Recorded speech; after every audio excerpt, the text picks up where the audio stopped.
I convened. We have two matters on our agenda tonight, both involving requests to address non-conforming structures.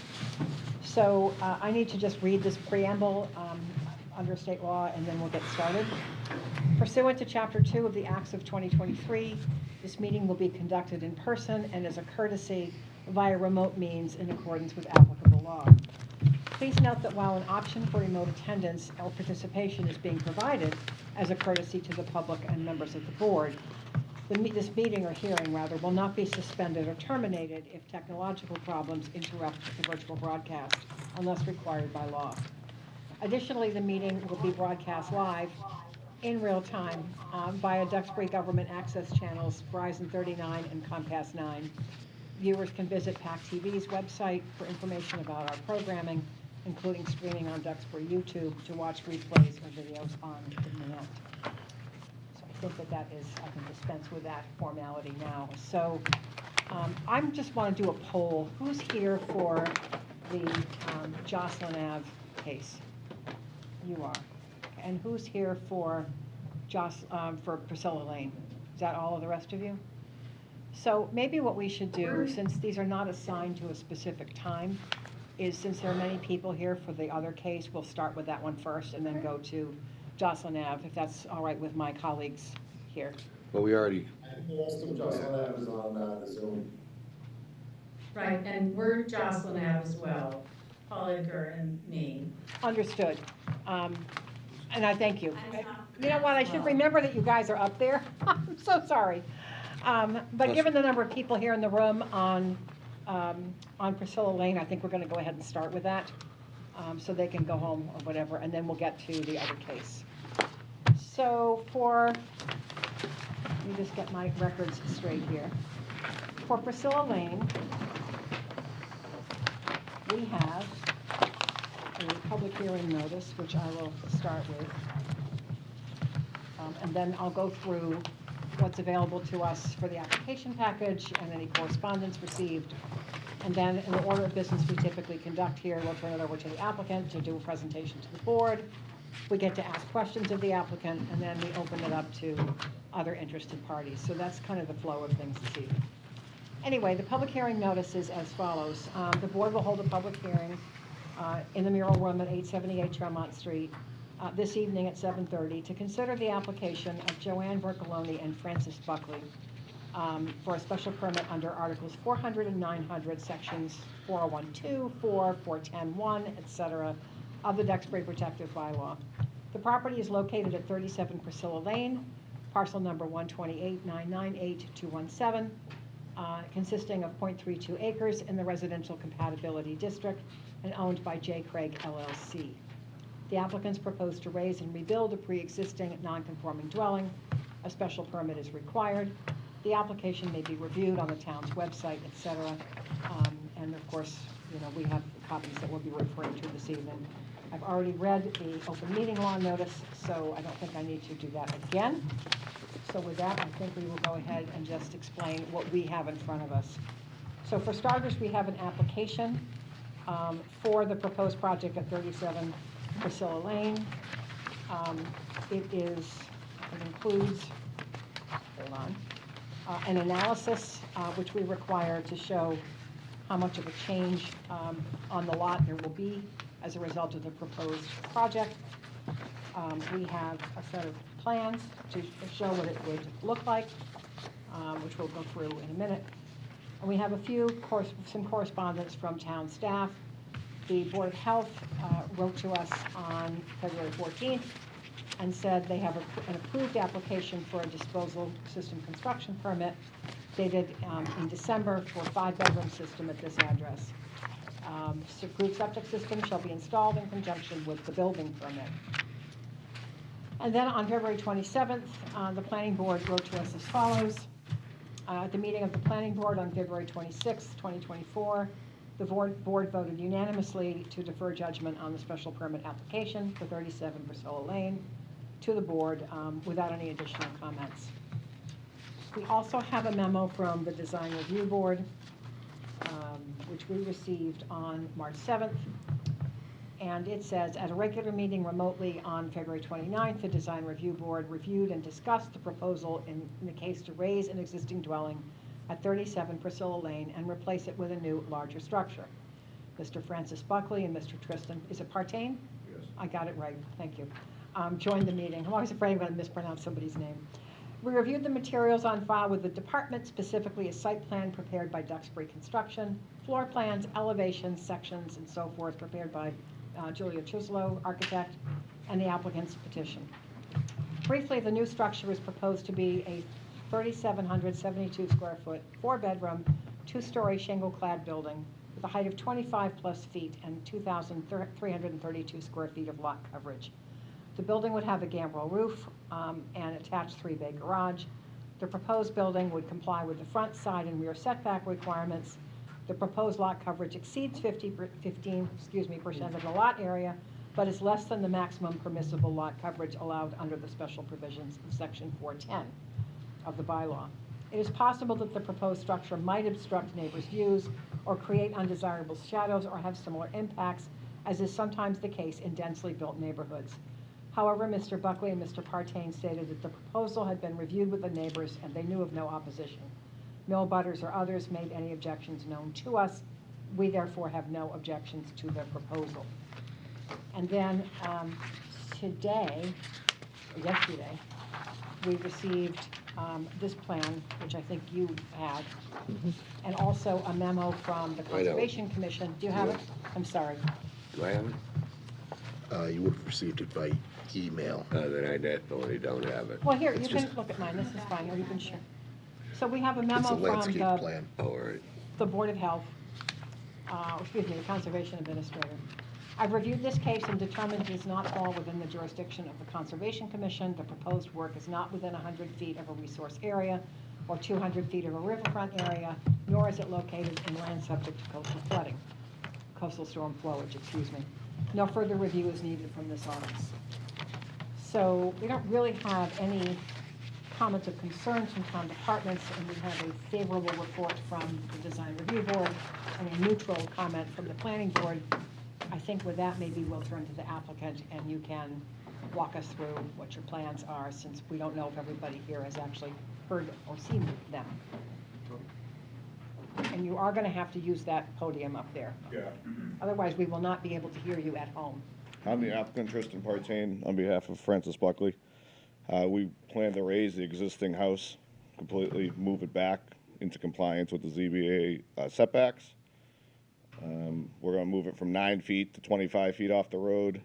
We're going to move it from 17 feet to 28 feet off the left-hand property line. And we will put it 15 foot 7 inches off the rear property line. The existing lot is 14,895 square feet. 15% of that would be 2,234 square feet. We can use, with the 3% rule, we could get another 153 square feet, which would bring us to 2,387 square feet, and we are proposing to use 2,332 square feet. Understood. About all I got. Let me say something. Yeah, you know, I am Francis Buckley, 37 Priscilla Lane. Hi. Hi, good evening. You know, I'm really grateful for this opportunity to bring my family. Such a wonderful town and such an amazing neighborhood. And, you know, the size of the house and the gambrel structure, you know, really kind of has a timeless kind of coastal kind of look to it. And fits, I think would fit with the Spanish Shore type area. Now we're building the house for expansion. We're a growing family. That be new children or old family members as well. So we have that in mind. And I brought today, just recently, a landscaping plan that I'd like to share with all my neighbors and get their input. That's preliminary. And I want to do everything I can to accommodate the neighbors to make this a good situation. And again, just thank you for your time and your attention. Do board members have any questions? Not yet. I mean, No, so not yet. shall we open it for public comment then? Because I don't have any questions right now. I have a comment, Yep, in the way it was just brought up, you know, the 3% rule. It's really not a rule, or is it? So, it's in the bylaw. It's not been interpreted the same way by everybody. right, Some people say you only get 3% more, you know, according to the formula, and others would say if you're already non-conforming, the 3% rule really doesn't apply. So it depends on who you ask. Does the building inspector wish to opine on this? I'd love to. Please be as I'd my love guest. to have you do that. So Judy's correct. I'm Jim Wazlewski, the building commissioner, and I've understood this two ways. And my first way was what's written in print, but which basically essentially says what Tristan did. Yeah, But through council deliberation and many other cases that come before us, which of course don't set precedent, but we still understand this. So the 3% rule is a rule, in my understanding, from council's opinion, that the board uses as a measure to determine detriment to the area. That's the short version of that. So although the 3% rule is what the bylaw says, depending on the board's perception of detriment, it could go over. And if it was already over, then that's the issue. that's the other side of the issue. So I don't know if that's clear to you guys, but it's really a measure, sort of a yardstick measure for the board to say, okay, this is how the math works out based on the zoning bylaw. But we do have the ability, if there is no detriment to the area and we feel it's a good use, that it could exceed it by, and it's, of course, that's marginal, but that's the overall intent and the way it was So you're, nice back and forth with council. Who's going to be here hopefully in a little while. sure, non-conforming lot, non-conforming home, this is getting more conforming the house. In many ways, yeah. So is it a right or is it not? It's not as of right because they still have to come to Anyway. you for the increased coverage at Right, beyond right. 15%. I think what troubles me these days is these small lots, houses are being built, they're getting bigger. But we're giving, and they're already way non-conforming. And we're, as a board, the 3% almost seems like a right, but it really isn't. So part of me is troubled. Why can't we at least, or the folks, stay within that 15%? And not have to say. And not have to ask and get more non-conform. You know, a new lot these days, we can't do that. Right. You're So- correct, but a new lot these days of 40,000 square feet, Sure. where, you know, Mass General Law has some things that protect people that have these pre-existing non-conforming lots, and it allows them to ask for this. Our zoning bylaw, I think it was in the 72-ish, somewhere around there, in an effort to try and control density and keep the peaceful nature of the town, that's the charge of the zoning bylaw. Through much deliberation, came up with this method. It exists in our bylaw. It's what I use when people come to me as a guideline to say, yes, this is what it is, but it's really in the board's purview to say, we accept this, we don't accept it. That 3% Based rule on came that. about because of the most recent major rewrite, which was in the 90s. Yeah. Was it the 90s? Yeah, the I thought 3% that rule came began out of that. back earlier than that. So can I weigh in here? Sure Of can. course. We go over this a lot, and Yep. I fully understand what Emmett is asking. Yep. And I don't think there is anything that is a 3% rule. There's a 3% adjustment that we could make by special permit. Yeah. But, and as much as I think Jim tried to clarify the issue in my mind is this: if the lot coverage is already over 15%, Right. we are not talking about a situation that's implicated by the 3% special permit question. Yep. If it's under 15%, we are. And I think that what I just said is completely consistent with what town council has opined. Yep. And it's certainly the way that I read the law. So the question is, if we started over 15%, the 3% adjustment, because I'm not going to use rule, Yep. is permissible and is an indicator, perhaps, and it's up to this board, as to whether there's a detriment. Yep. But if we're under 15% to start with, then we are constrained by the bylaw to give no more than 3%. the 3% adjustment permits. That's the way I understand it. I think that's the right way to read it. Yep. And frankly, that's where I'm at. Yeah, I agree with you.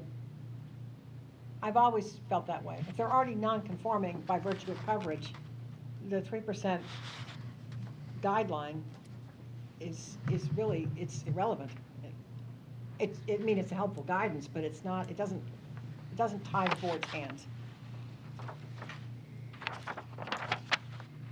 Excuse me, we're Yeah. currently at 11%.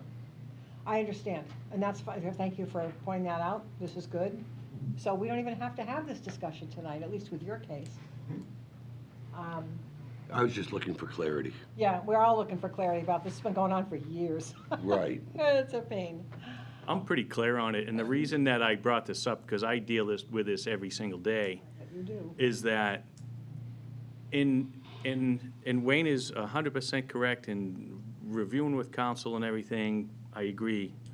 But my contention when I first was looking at this, and what may have created some confusion with the board, was if we take Wayne's scenario and we allow the house to be increased over the 15% by special permit, they come back in 3 years, and guess what? Now they're in a building that's over that measure.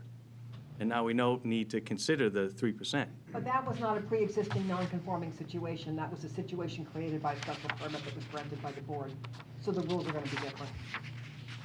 I see. I don't worry about that scenario, but thank Okay. you. I 100% agree with Judy's analysis of that, because it's not pre-existing, non-conforming under those circumstances. Without a special permit. Right, okay.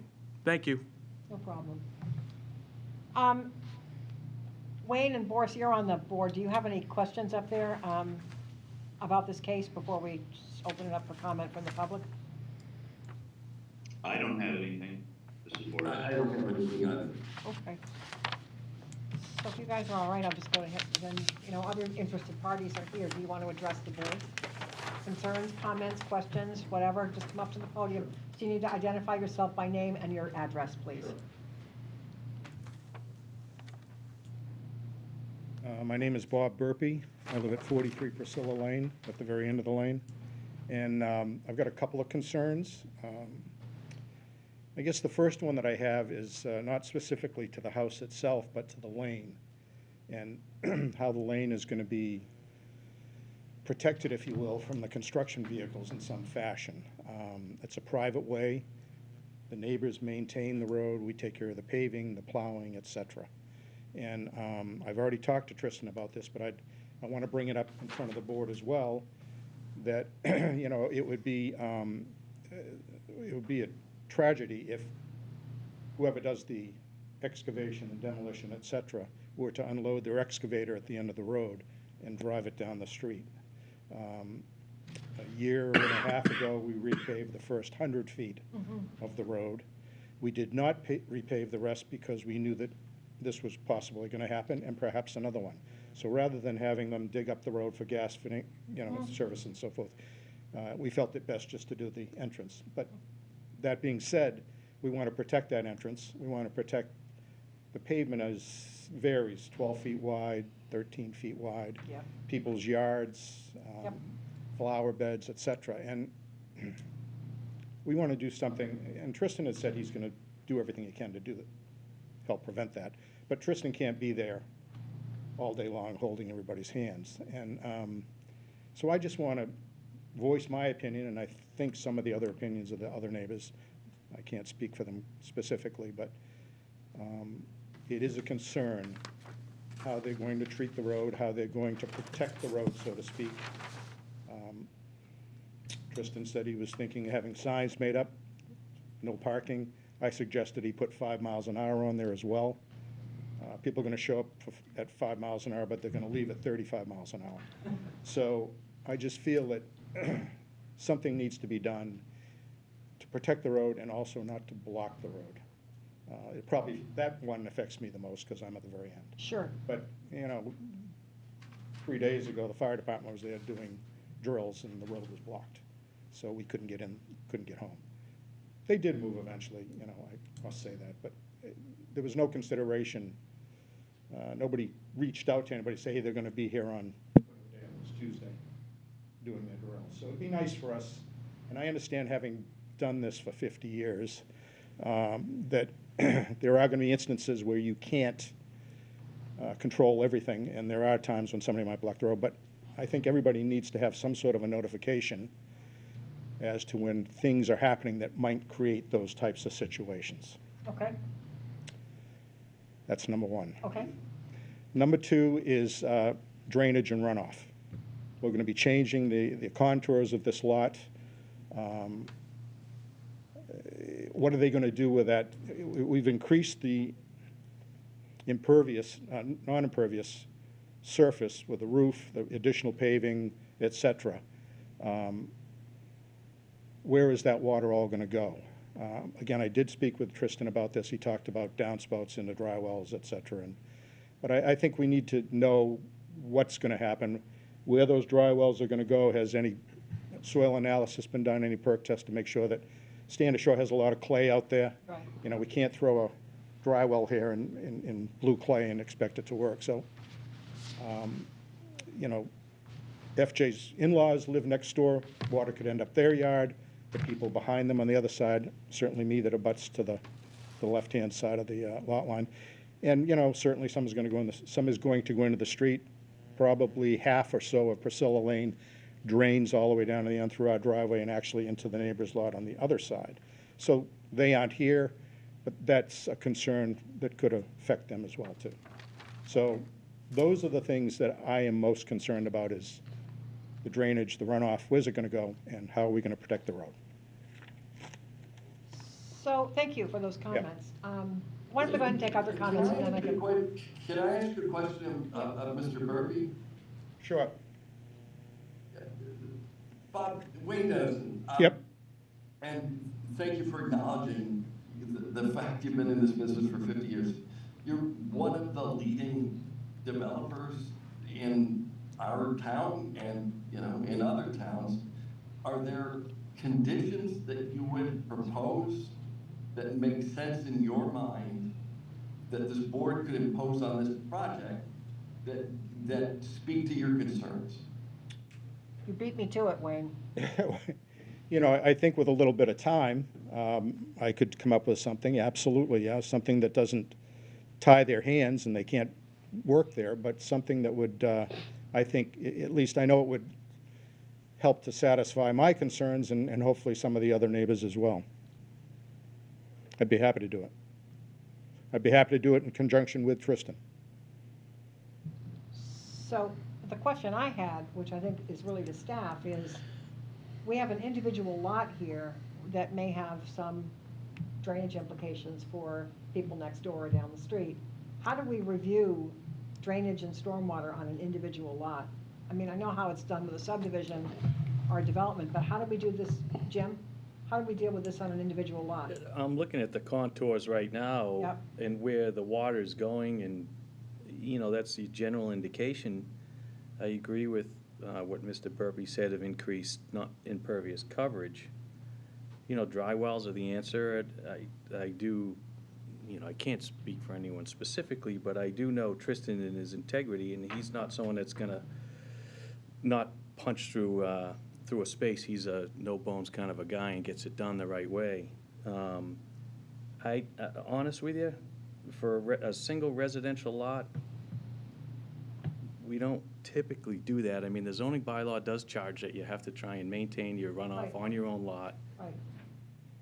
And you, But then how do we review for that? I guess that's the question. it would be done, I mean, we have a proposed design, maybe the contours would need to be addressed and shown on this plan that way, that satisfies, Ooh. satisfies the interested parties. Do you have to go to conservation for this, Tristan? No, No, so we got a you're, memo from them. all right. So, I mean, the challenge with any structure is, and Bob knows this, but, you know, whenever a structure's placed, you're charged with sloping earth away from the house. 10 feet is the average, you know, sloping range, but there's exceptions around that as well. So in positioning the house where it is, it leaves enough ability to create some swales, but I see the concern that, you know, how do you maintain it on a lot? But I look at the pre-existing conditions and the swales that are there, I don't think that's being done now, so I can't really answer that question. Yeah, just a point on that is that there were some large, what were those trees out front? Large maples out in the front yard that were on mounds of, the land sloped up to them. So between Priscilla Lane and the house, the grade actually goes up and creates a berm that kind of keeps it on the property. Those trees have come down now. That grade is going to be brought down so that it meets the Priscilla Lane in a better fashion. And the house that's there now, I would say that it's been there for a long time. It's initially essentially a cottage. And I don't know there was a lot of consideration about sloping away from the house. Today, we do have to slope away from the house so the water doesn't end up in the basement. But back then, is there a basement under that house? I don't even know. Yeah, crawl space, you know? Yeah. So that wasn't a consideration back then. So it's kind of helter-skelter as far as the contours go. Right. But, you know, hopefully we can address that and make it work today. Bob is correct, we did remove those maple trees, and the plan that Emmett has Yep. in his hand, you'll see when Yep. the two cars are parked against the road, we're gonna make that a gravel parking area. yep. My comment is that if there's, if the bylaw addresses your ability, or ability isn't the right word, but if the bylaw addresses shedding water from your property onto a neighboring property, is that something that really needs to be dealt with in the special permit, or is that simply an enforcement issue if some issue arises during the construction project? And it doesn't sound like it's going to, because, as Jim has commented about Tristan's abilities and reputation and the way he deals with things on his projects, it doesn't sound like that would become an issue. But if the bylaw addresses it and something does occur during the project that upsets the neighbors, that muddy water is running off and down the lane, I would view that more as an issue that would be dealt with at the time, as opposed to something that would be dealt with in the special permit. Unless it raises a question of substantially more detrimental to the neighborhood. That was going to be the second part of my comment, which was to ask Mr. Burpee. I didn't get a clear indication from you, sir, if you feel that this project is detrimental to the neighborhood. No. Okay, great. So, I could Go just ahead. add a little potential idea or clarification to this. In some instances, and what I don't know from this particular plan is if for those that don't know this, on a plan you have 2-foot increments of topographical elevations, right? It shows contours. So what's done in tricky lots and things like that, and maybe something that could be considered, is that, you know, we have an existing topo here. You know, you can do a more detailed plan that shows what the proposed final topos are gonna be. And we can show swales and elevations and how water is gonna be mitigated properly. And that's something that we would get on a final as-built. I don't go out and measure that stuff. But it's not something that's typically on an as-built, but we could condition it and request it that way. Or you could, not me. so, can we just hear from anybody? Did you have a question for? No, just a comment. I actually went out to the lot, walked all around it, actually blocked Mr. Burpee's driveway. He didn't know I was I there. wasn't home. It's a fairly flat lot. If they there's a lot of lawn area. I know Mr. Pappich, the landscape architect. If they do the right thing and put all the gutters and all that into the ground, and all the characters here seem to do the right thing. There is a lot of lawn to suck up water, and you say now that where those trees were, it'll be gravel, that could be a big help from continuing to go, nice big thick driveway. I suggested even a slot drain at the entrance to the new driveway, because Yeah. it is such a greater area of impervious, I would agree. We use those a lot to. right into the same drainage that the downspouts are Yep. going into. So, I think, Between the asphalt and the road, Bob, we and I are talking about. Right. that, yeah. another thing I would venture to say, looking at this plan, and I would be surprised, but it's possible if the existing structure even has drains that recharge into the ground, and I would guess not. No. So, I mean, although it's increasing impervious, I think that with those kinds of drains, they would be able to recharge better than they are now. So are you guys committed to do those things? Yeah, so there is a wastewater, stormwater plan Okay, that the civil engineer will be putting in. okay. Yeah, and I share Bob's interest in not having the road But we be a don't have mess that? and to be congenial with everyone. Right, So right. I'm willing to make all the changes in this landscape plan as possible. You don't Happens have, as well. you do not have the stormwater plan because it's not required by any board. that's what I thought. This is why I'm asking these Yeah. questions. No, it's not on any of the plans, it's not required. Okay, so Bob, can you just hold for 1 sec, because we're gonna come back to you with Wayne's question, which Sure. is your ability to help craft conditions. But I wanna ask, is anybody else here who wants to address this project? Pro, con, or otherwise? Yes, sir, go ahead. Hi, it's Chris Popple at 23 Priscilla Lane. I just have two questions, but I just want to put it in context a little bit. So this morning I woke up, my house is situated, it looks directly across one small yard, the butter, and then to your lot. We bought the property about 2 years ago for one key reason, is that it has peaks of the bay, right? And there's an angle that's brilliant. It's right where the sun rises. And I know I just want to say it. I know I can't do anything, but you should have the right to build whatever you want, more or less. But my heart did sink, though. I saw the backhoe come in, and I said, oh, God, there they are. They're ready to tear it down. And I didn't know actually what you're building. I just know that something was going to happen. And Bob called me and said, oh, by the way, should you come on Thursday night? I said, oh, I'd really like to come. So my questions are, with that in mind, am I going to lose the peaks and the $1.3 million that I paid for this cottage? I have no intention of building a gargantuan 4,000, 5,000 square foot home on a 8,000 square foot lot. The questions are, what is the angle of the house first? Like, where is it today?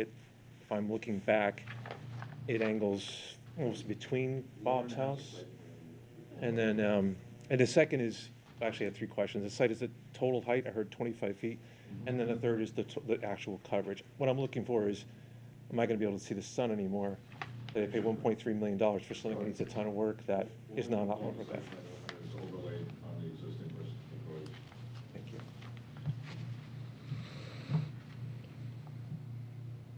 So that is today. So the dark. I'm sorry. I'm sorry. Tristan, can you just grab the microphone? It comes out. Oh, sure. Thank you. Thanks.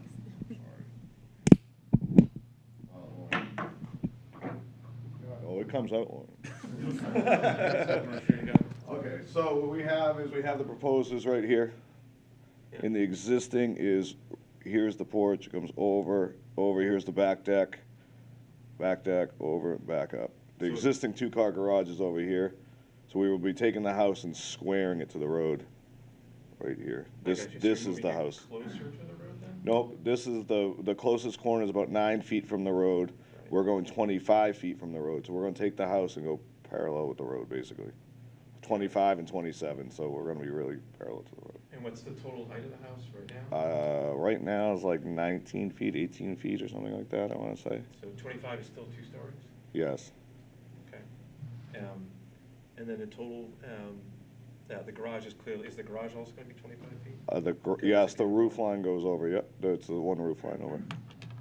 We do have a plan. Does he have a picture of it? Yeah, well, maybe Why don't we put the give him plans up? a drawing so we can see it?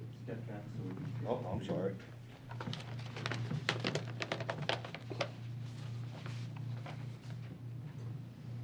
So the garage faces up the street, and this is the water side of the Burpee side of the house, and this would be if you're coming So down. the the garage street. is basically faces me, then, Yep, this one faces the Levitt's house, this faces the Burpee's house, this faces the Vercoloni's house, and this faces back up the street. and the width of the house now versus what, sorry, the width of the house now versus what's here? And from the width being. I'd have to look at the floor plan, I'm not really sure the width of the existing house, but I can tell you the width of the new house. The width of the new house is I gonna mean, be, yeah, not the length, the width. yeah, one more page. What garage is that? 38 feet on the garage. Is that 38? Yeah, 33 feet, what is that? That's set back from what it is. 11, yeah, 33 feet on the garage. So that's I hope it's the town assessor has to think about the value of my house and increases my taxes as well. Probably not gonna happen. Yeah, good luck. Okay, so it's 25 feet up, it's about the same width. I will lose mine. I'll offer that if you can see to the right of the garage right now, you will still probably maintain that. Yeah, could we go back to the site plan? Okay. If you, that's a good point. We could, if you see over here, this is the existing garage, the Right. corner of the existing garage, we're going over here, so there'll still So be. that line is still there? Yep, Okay, that's. and if you're looking between Bob's house and the Vercoloni's house, you're still gonna see it. Right. My last thing is just to say, in terms of like characterization of the neighborhood, I mean, it is, there are what, sorry, there are, what, 3 or 4 new gargantuan houses going up on Marshall. There's another one you go around, that was another Chuslow. And it is becoming a little bit of a battle of the tiny cottages versus the gargantuans. I don't know if it's a race to the top or not, but, I don't know, that's just a general, like, where's this all headed? Nothing we can do about that, I guess, but Well, So you're the house before it, just before? I am the house before, yeah, there's a house and there's a. Same side? Yeah, yeah.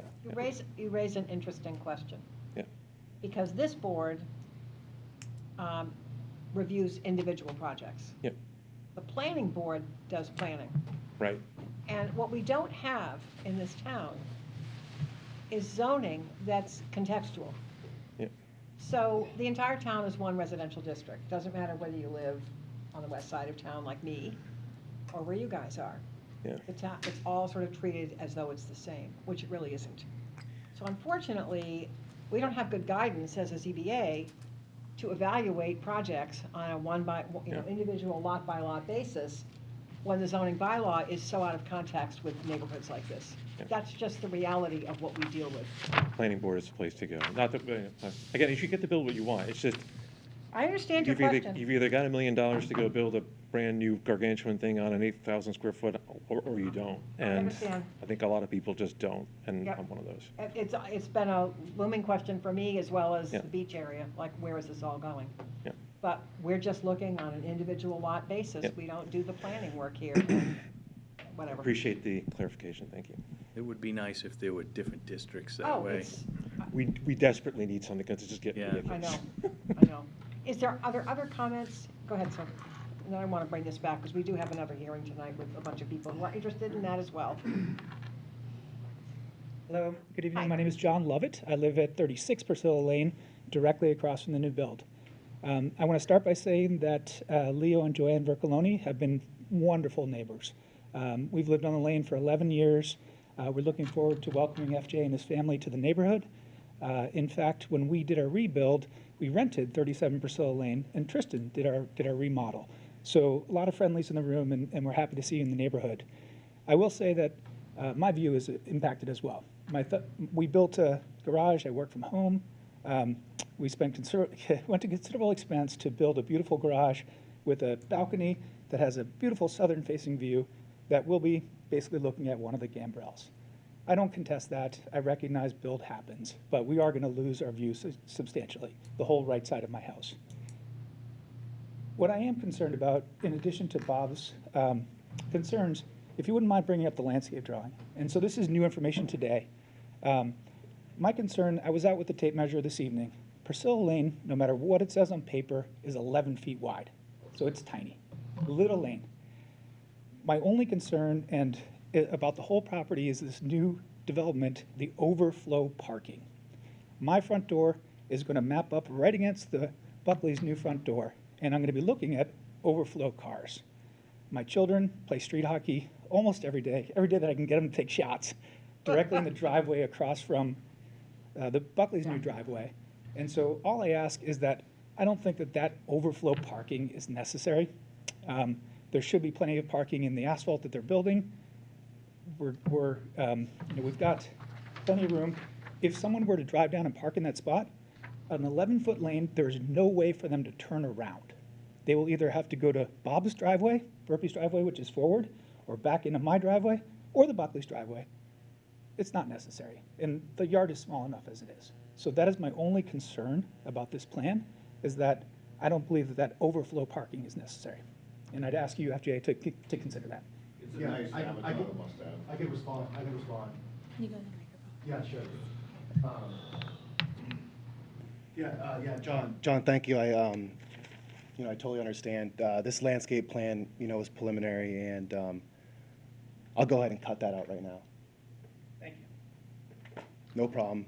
It was a nice feature we thought we could have, but I didn't consider the kids playing street hockey. And I do also want to say that we have some access through our property line, that goes down cuts through the seawall, through the Vercoloni house. And all my neighbors are, welcome to come through my property and walk down to the seawall, enjoy that nice white sandy beach that we're blessed to be right near. And I've thought about the views, and it's tough for me too. I wouldn't want that to happen to myself, and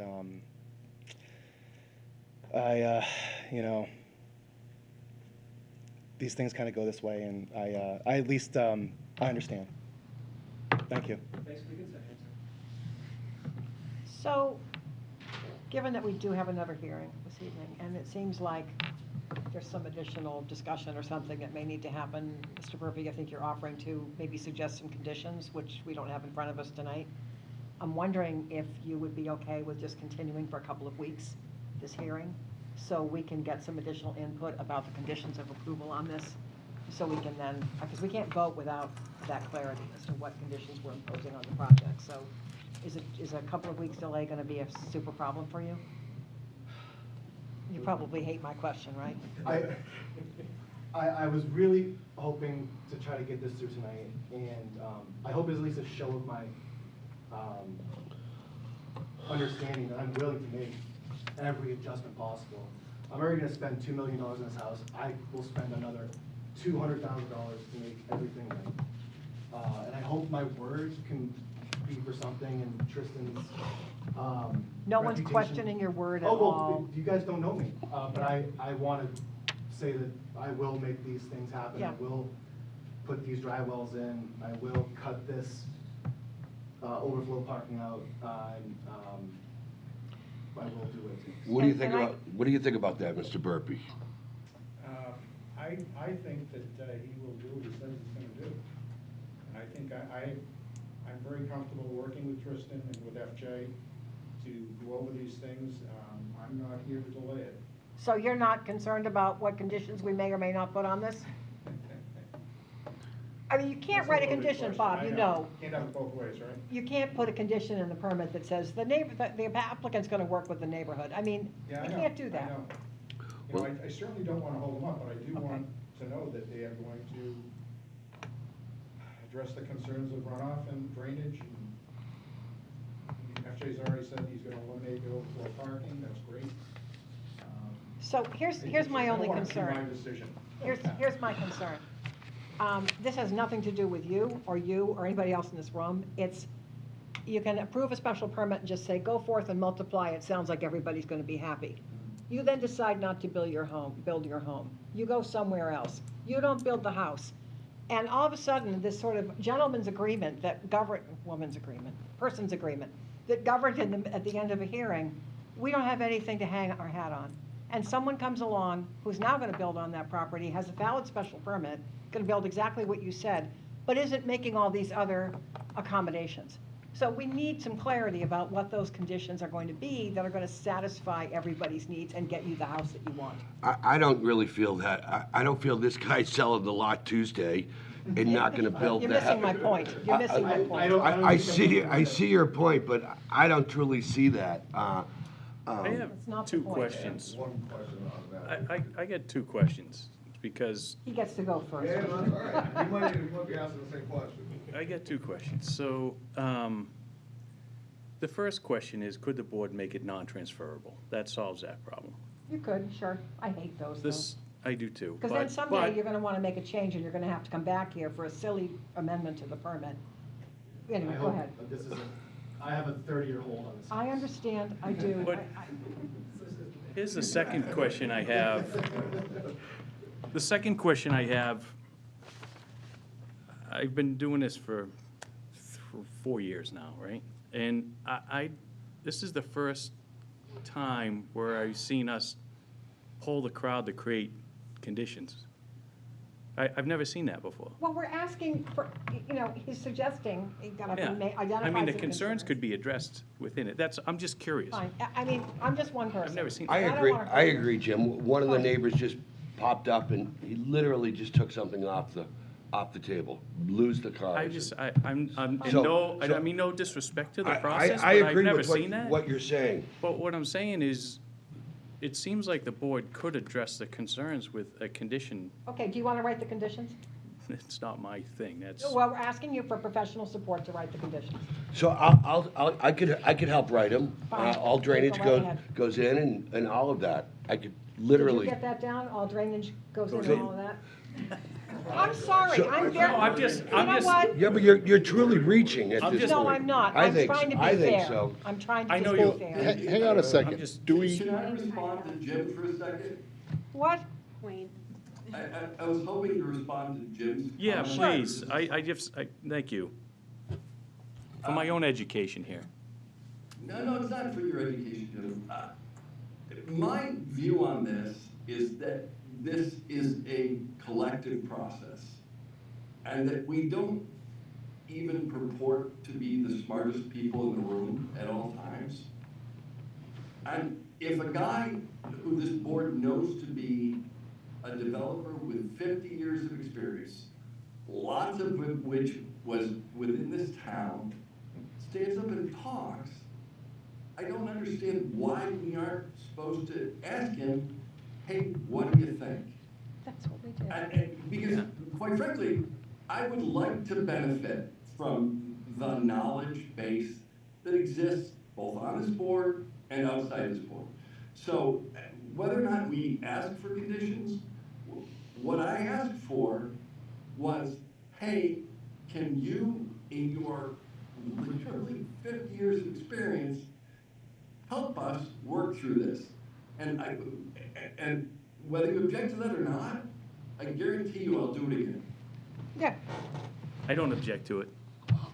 2 weeks. I have a thing, but Duxbury doesn't have a stormwater management, they don't enforce it. it's beyond my, You can't get caught up in that, I don't think. Duxbury does have a stormwater Well, plan. you don't require a plan to be submitted for all that. for an individual lot, I don't think we do I we? think you hit, I'm not certain, but I don't think you hit the size of Right. earth that's gonna be That was impacted my question. for this piece. That's why. I've had to do that once on Granite Road. What's your question or comment?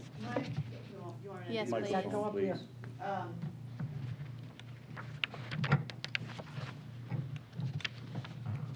Jessica Williams, 1243 Tremont Street, an architect, and also have my computer and just Googled. The Mass State Building Code has a section 401.3 that states that temporary and finishing grade shall not direct or create flooding or damage to adjacent property during or after completion of a construction. So as long as you're following the building code, you're good to go. Well, then maybe we don't have an issue. the building code. That's what I thought when I made my comment earlier, that if if you're not allowed to shed water onto neighboring properties, there's no public street here, it's private property. Right. I guess if I was to suggest a condition, it would be to show a proposed final grading plan that we could review, so that when the project was done, we had something we could test that against and request that on the final as-built. To be reviewed and approved by the building department, That's fine. because it's not coming back here. Correct. I don't want It would be certified by a land surveyor anyway, so. I might disagree. That's a tough one.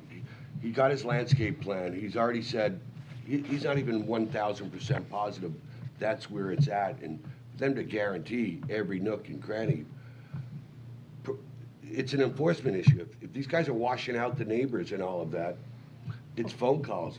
Mr. Burpee and all the neighbors are gonna call you. And you're gonna come down and say, don't, correct your situations. And that is true, but there's another saying that I always live by, which is proper prior planning prevents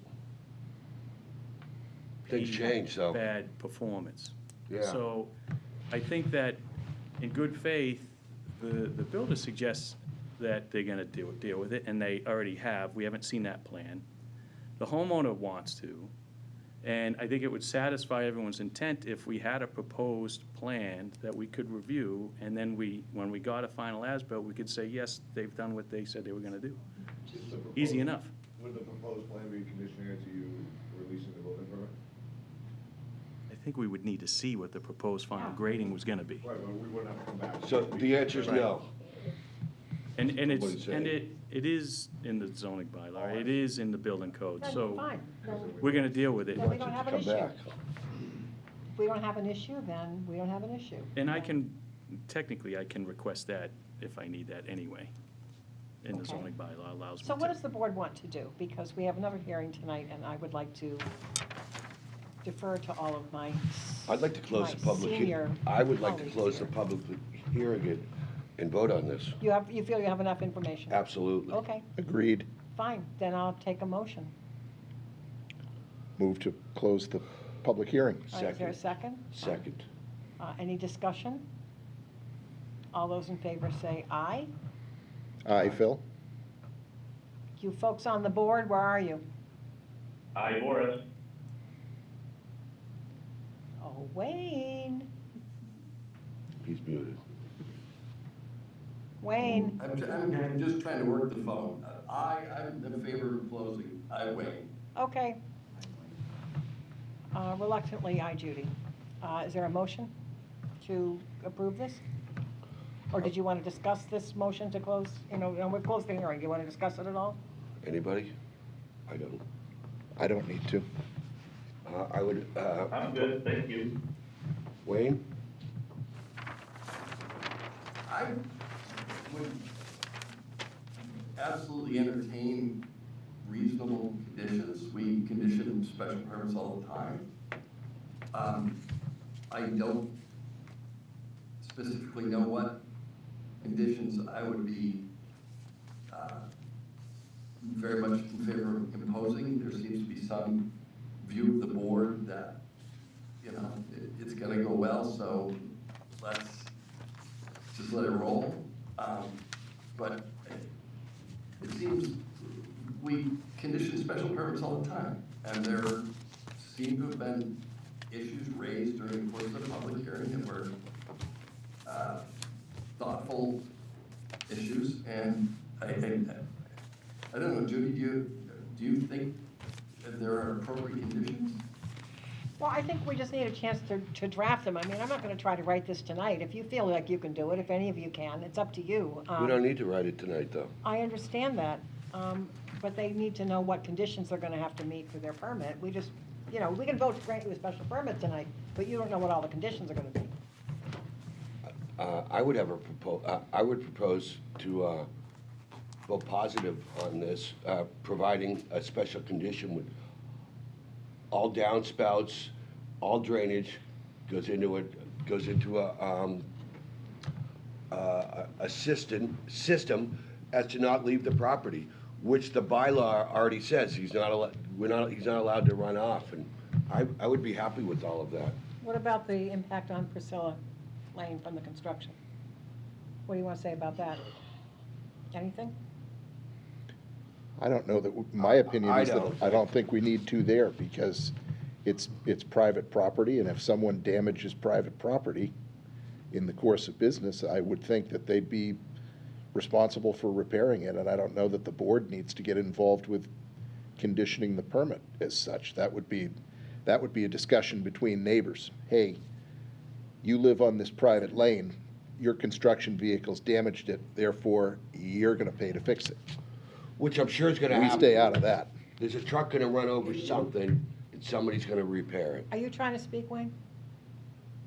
I understood Phil's point, but it's hard for me to think of the notion that it's not detrimental to the neighborhood. That's exactly what I was gonna say. If you, and quite frankly, I absolutely believe all of the people involved here Yeah. are gonna play it straight up all the way through. Yep.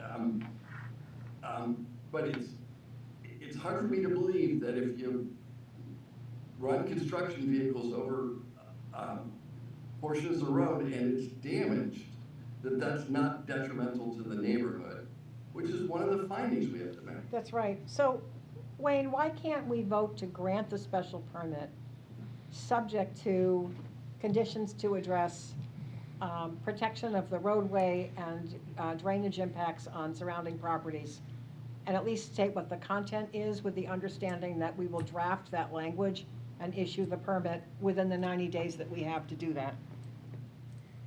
Not that we ever take 90 days. I'm perfectly good with that. Yeah, I think as long as we state what the content or the content of the requirements would be, we don't have to hammer this language out tonight. We just need to know that we're going to be saying to the applicant, these are the matters within which we're going to regulate this project. I mean, I'm So okay with question that. for you, Jim, whenever we hammer this out, when, We would need what's the, to, what's, we would need to see how much the of a language. delay, is that I'm just curious. When are we gonna hammer it out? Well, we meet again in 2 weeks. All right, so it's still the 2 weeks. Yeah, I mean, that's what we can do. All right, so they have to come up with their, between Mr. Burpee and all of them, what the little things are. And we can I consider think, that I as- just think we're diving way deeply as to, I'm in the construction industry, I know. I'm in the landscape industry. If every project I had that I wasn't gonna leave mud on the road and I was designed and all of that, we're on a project now, we were mudding up the road every day, and every time a truck left, somebody swept, somebody cleaned. You know, the neighbors had faith, we did it. But for me to have a special permit that says you must clean this every 24 minutes or something, or that. I don't think we're going to say that, Emmett. Yeah, but it just seems we're diving really deep onto that. I get phone calls when that happens, and usually from the DPW. And we get on and usually talk to the builder and say, hey, you gotta reply, you gotta put some gravel at the entryway, and you gotta sweep the road down every night. And everyone that I've had to deal with so far in town has complied with that when we come out. It's either that or we put a stop work order on a project, and they There don't you want go. that. So it's up to you guys. I mean, I would prefer to see condition language before I sign a permit, so. What? I know you gotta deal with detriment all the time, and I think about every one of these houses when they're being built. You know, one of the concerns is always that they provide off-street parking during construction, right? Right. That's That's charged. an example, right. And it gets extremely difficult in every one of these tight neighborhoods where this happens. And I get the phone calls all the time. And we go out and we talk to them and say, hey, can you mitigate this? Communicate with the neighbors. It seems as though they've got a communication in place. That's the only comment I wanted to make. Since we have another hearing tonight, what is the board's pleasure? Do you want to just vote this to approve it and, You know how I feel, so I know how what do you you feel. wanna do? I'm leaning in the direction of vote to approve it and move on. okay, Wayne or Boris, either one? Sounds good what Bill said. Wayne? I'm perfectly willing to vote to approve this project. I would, but like any other project, I'm in favor of imposing reasonable conditions. And it sounds to me like most everybody here involved in this acts reasonably. So I don't see it as an impediment to this thing moving forward one iota. Yeah, I don't either. I just think people need to understand until we actually have a decision to sign, the special permit doesn't exist. So I'm not gonna beat this up anymore. And I don't know what the 2 weeks discussion was about, because we have, I think, 90 days after we close this hearing. We do. In which to issue this permit. That's right, we do. It's 3 months. I was And- simply and- trying to suggest, Wayne, that in 2 weeks, we probably could have a decision we could sign. Because until they have a signed decision, there's no building permit. Judy, I fully agree with you. I think in 2 weeks we can have Right. a decision we can assign. But Right. the notion that if we thumbs up it today, you know, this thing's going up tomorrow, that's just not how it works. I know. So why don't we, you know, if it's acceptable to my colleagues on the board, why don't we grant the special permit, subject to, you know, receipt of final drafted conditions to incorporate in the permit, and we can act on that when we meet next. How do we do that? We'd have, someone's gonna So we have have to to draft. agree on the, I think tonight, for purposes of tonight, we can agree on what the content will be. And then they just need to be written. so we're agreeing on a blank page. My whole point, Emmett, is if we're going to have conditions in the permit, we need to know what they're going to cover. Correct. So how do we approve the special permit with that blank page? I'm asking you what areas this permit should cover for conditions. That was my question 10 minutes ago.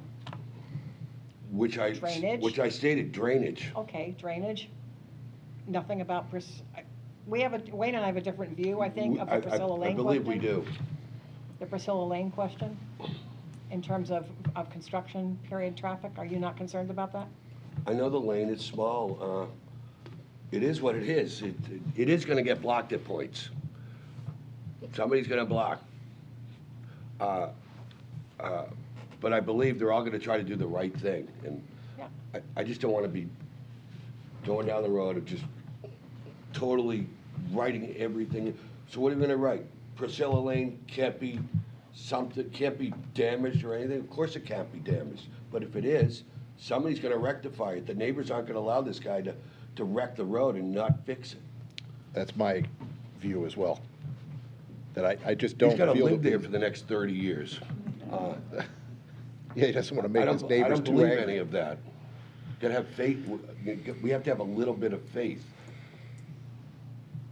And we've never done that before on I can't recall any project we've said any of what we're discussing. No, but you know what we do, when people come for these public hearings and they Sure. raise concerns, we do try to address them. And that's all I'm trying to do. And if you don't want to address the concerns that were raised. Hold on, we have addressed, I have addressed, Mr. Burpee, they've all addressed.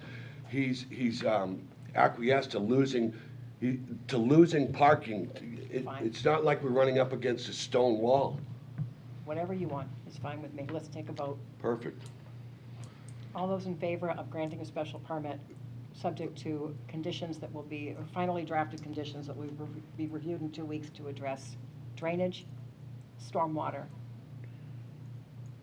Is that a motion or? I'm suggesting that that's what we do, yes. Is that a motion? Yes, it's a motion. Do I have a Okay. second? I'll second it. Is there any discussion? I'm just going to stand on, I don't think that we need the conditions, but Okay. if, It's moving the ball forward. yeah. Just to be clear, we've talked a lot about everybody's gonna play this straight out. These are people you can rely on. I'm pretty sure among the people you can rely on are the members of this board, not to so hamstring this project that you can't go forward with it. Agreed. That's my view on it. That's right. That is the spirit within which this is being said.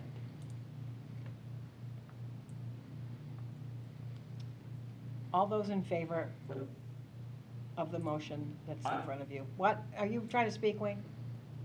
Yeah, I wait. Okay.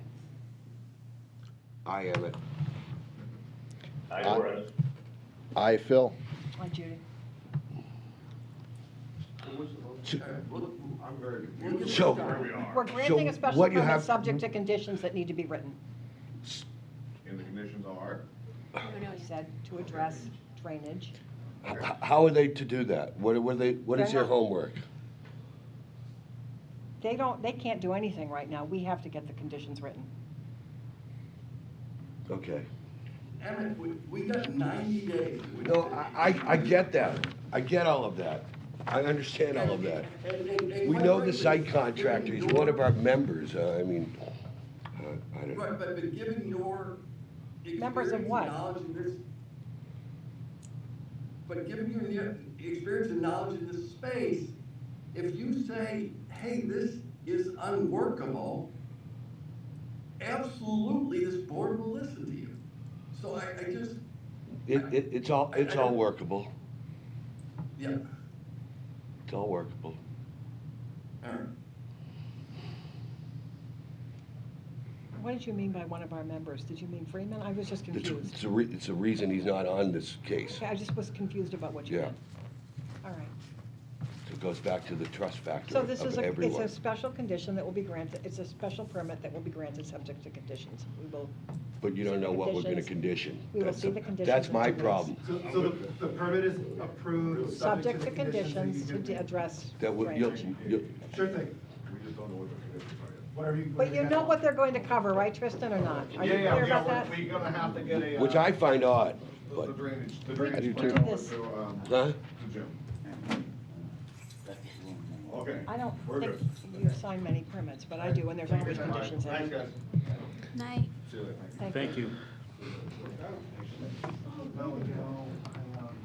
Thank you. Fine. All right, next hearing. Is that done administratively later or something? The board should review the conditions, that's all. Which happens anyway. I know, it's supposed to. All right, we are now opening the continued hearing of 18 Jocelyn Ave. And we have some new materials, including a revised plan set, which Jessica, I will defer to you to go over at the right time. We have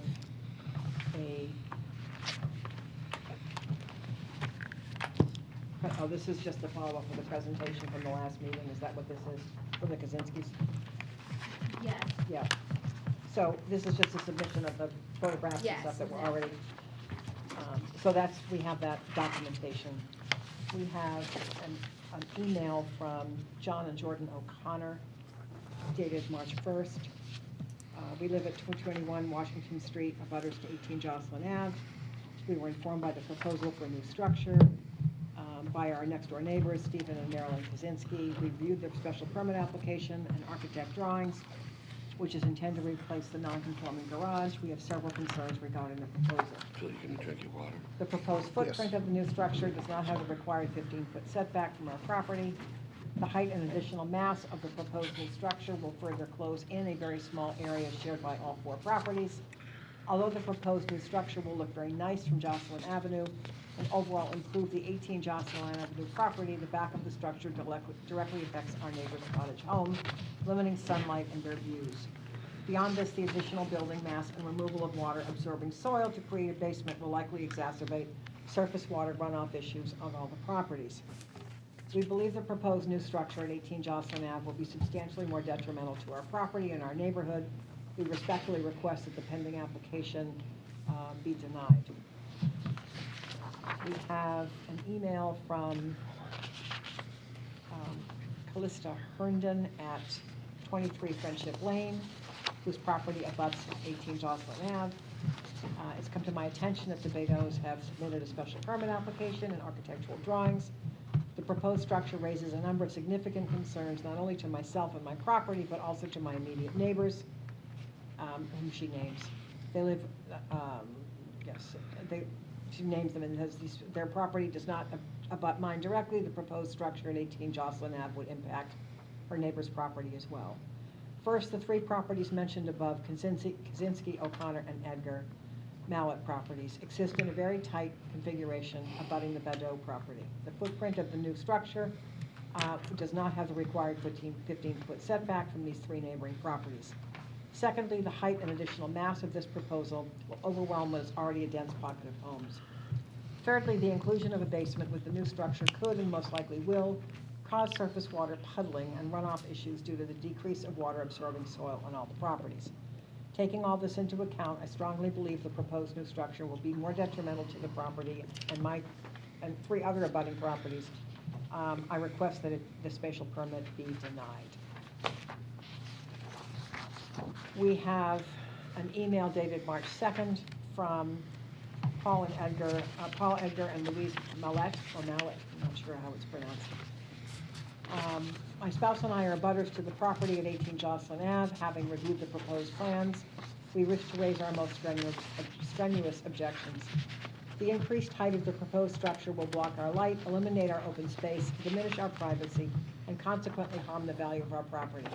In a crowded neighborhood where we already have a large garage structure closely abutting the north side of our property, the impact of the proposed garage is extremely detrimental. In addition, we understand that the plans include a basement, which we believe will impede groundwater flow and threaten the dryness of our abutting garage. Accordingly, we request the board come to our house, assess the impacts. We believe this is only fair. While they're not meant to be a substitute, we are sending several photos by separate email to illustrate our objections. The height of the proposed structure will block the open space to the left of the existing tower. We want to emphasize that our objections are not personal. We just urge the board to reject this request. And there are photographs attached to illustrate the concerns raised in their email. And I believe that's it, if I'm not mistaken. Should be a couple more. Huh? There should be a couple more. I believe there was one from Joe Conway and one from Nancy Chadwick. Joe, I remember Joe had one before. But didn't we have that at the previous hearing? Yeah. Yeah, I'm I just remember. reading the new stuff. There was a second one, There's a new one. Oh, I'm sorry. and then there was another one from What is the name of the person? Chadwick. I received them from, Lauren, you did send them to me? O'Connor, Herndon. There are three new ones, Conway, Chadwick, and I apologize, I'm just reading what's in Edgar. front of me right here, sorry. Okay, I apologize. Okay, thank you. We have, from Joe Conway, I'd like to thank you for your effort to preserve the character of Duxbury. I was surprised to hear the ZBA did not approve the Badeau's application on February 22nd. Having lived here since 1995, I'd like to give the ZBA members some neighborhood context. Most of the current houses on Jocelyn Avenue and Friendship Lane were carved out of the Abby Jocelyn estate and divided into these odd-shaped lots. The original cottages were built nearly 100 years ago when they were greatly different regulations. As a result, most of the houses today are situated along lot lines, some oriented toward the water, some oriented toward the street. 18 Jocelyn is placed at the back of the lot. The Kaczynskis, who were on Friendship Lane and opposing the addition, was also oddly built up against the back of the property line as opposed to centered on the lot. But I believe this was to take advantage of the most direct water views down the Abby Jocelyn property, where the first Herndon house sits now. Yet they are situated close to 18 Jocelyn, but that's how the original owners built them and what existed when they bought the property. Over 100 years ago, it made sense for the time, but now we see the context of the town zoning is potentially problematic for the Badeau's desire to make a modest renovation to an existing structure, with no measurable impact to the abutting neighbors, including myself. Since I moved here in 1995, there have been a number of garage changes that were all approved, and he goes on to list 221 Washington, 11 Jocelyn, 31 Jocelyn, 44 Jocelyn, 42, 45, and 47, both completely torn down and rebuilt the houses and garages and so forth. With the exception of 42 Jocelyn, all these were modest and kept within the character of the neighborhood, just like the Badeau's at 18 are proposing. It seems vastly unfair that they would be prohibited from making a change that fits the neighborhood and established precedent based on the Kaczynski's objections. With respect to neighborhood input, the most recent project at 42 Jocelyn does not fit the character of the neighborhood, blocks the space and views of at least 10 neighbors, and was built in a manner that the Historical Commission said was the most egregious violation they've ever seen. Yet there was no opportunity for neighborhood input and comment. It seems completely reasonable to me to approve the addition at 18 Jocelyn in the context of what has been allowed. So I ask the TBA members to consider the full character of the neighborhood and see the whole picture when considering the 18 Jocelyn project. The new design eliminates all previous concerns. It's a very modest change to an existing structure, and I respectfully urge you to approve the project. Paul Edgar, is that the other one? Yeah. Okay. We just received from a neighbor revised architectural drawings for consideration at the meeting tonight. Looking at these drawings, we continue to object to the project as the project continues to remove our sight lines to the sky and the water to the east. Please convey our strong objections to the board. And then Nancy Chadwick, that's the last one? That's the last one that I'm in my 70s. I grew up on Shipyard Lane, and I've lived in our home on Jocelyn since 1996. The Badeaux seeking the special permit live directly across Jocelyn Ave from our home. I've known the Friendship Lane, Jocelyn Avenue, and Shipyard Lane area and its homes, many closely abutting, since a child. Many homes in this area require special permits because they're non-conforming. It has come to my attention that Jim and Lisa Badeaux have experienced difficulties in securing their special permit to build a new garage with a basement. Concerns from the residents located at 8 Jocelyn and 11 Friendship Lane of blocking light and lack of gutters on the proposed building. Concern has also been voiced by letter from the resident of 23 Friendship Lane. Predicated on these concerns, the Badeaux have directed their architect, Jessica Williams, a well-respected architect known for her sensitivity, to create new plans and direct and sensitive response to concerns. In response to the February 22nd zoning meeting, the Badeaux, in conjunction with Ms. Williams, have created a new proposal that moves the building closer to Jocelyn Ave and altered the slope of the roof line. In doing so, they have sacrificed their own west-facing window, which prevents their own views of neighborhood trees, light, and sunsets that would normally fill the sacrificed window. I've been in the Mellette Edgar home. We have discussed the first proposal, and I know their view from the eastern side room. Their view of really nothing of the neighboring home is most currently reduced by their own garage structure. Ms. Williams' new drawing, which I have viewed in its entirety, will not prevent the horizontal view they currently enjoy and of less height than originally planned. Ms. Herndon's home at 23 Friendship Lane does not even have a backward view of the Badeaux home and is situated well away from theirs. I understand the building will have gutters. Excuse me. I'm not on the wrong sentence here. Not only would the building have gutters, Mr. Kaczynski's own home does not even have gutters on the side facing the Badeaux. Regarding the new building being too close, the Badeaux garage being moved closer to Jocelyn would normally ameliorate a concern. The Kaczynskis are summer residents, and the slope of the proposed building will not block in an adverse manner the western light. No considerations affecting 11 Friendship Lane. The garage will serve beyond garaging, additional storage, etc. I feel quite strongly the ZBA should approve the amended plans immediately. Jocelyn Avenue residents are a close-knit community sharing the joys of weddings and births of children and the sorrows of grave diseases and the deaths of spouses and children. I am not the only closely situated neighbor who support their bid for a special permit. I do believe that is it. I'm sorry, Madam Chair, did you read the revised design review board memo? I'm looking for it.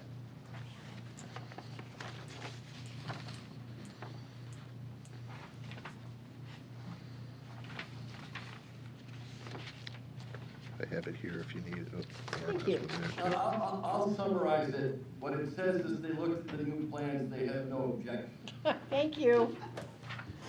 Okay, I think that does wrap up the new content to the board. At this point, I think we turn it over to you, Jessica, to update us, and so we can ask questions and so forth. And then, of course, we'll open it up to people here and on the famous wall. Okay, thank you. I'm going to share my screen. I did bring my mouse this time, so this should be much easier than the last time. That's good. And what I'd like to do is start with just a quick backup. When I was asked to come speak with Lisa and Jim about their proposal and what they'd like to do with their project, the first thing that they said to me is that their garage is in disrepair and needs to be replaced. That was, in addition to that, they have 3 adult children. I think a couple of them are actually on the Zoom call tonight. 3 boys that during COVID decided that spending time in Duxbury as often as they could was pleasurable to them, and testament to the betas. I have learned recently that if your children like to come back and hang out with you when you're an adult, as adults, then you must be a good parent. So all kids want to come back. Therefore, they wanted a little elbow room, and by needing to replace this garage, this is how we kind of got this thing started. The first thing that they asked me to do was to make sure that it was in keeping with the neighborhood. That was easy for me to do because that is what I like to do. I don't want to build things that, and design things that won't be in keeping with the neighborhood. What we presented initially we felt was a great plan. After we heard Mr. Kaczynski's presentation, Lisa and Jim directed me to reconsider and figure out a way to reduce some of the mass so that it would be a better plan for him. So what we've done is that exactly. And I'll start here with the site plan. What I'd like to point out is what you see as gray is the existing footprint. What you see as red is our proposal. What you can see is that we are now moving the entire structure towards the street by a little bit over a foot. What that does is it increases the distance from the property line of the Kaczynskis to the structure so that a fence could go up and Lisa and Jim can now go around their entire structure and maintain it, which they're not able to do at this current time on their existing structure. Is this a change? This is a change, yeah. From the original? Our initial Okay. proposal, yep. When we made this change, oh, I hate how the Zoom thing is right in the way. We also squared off the west side.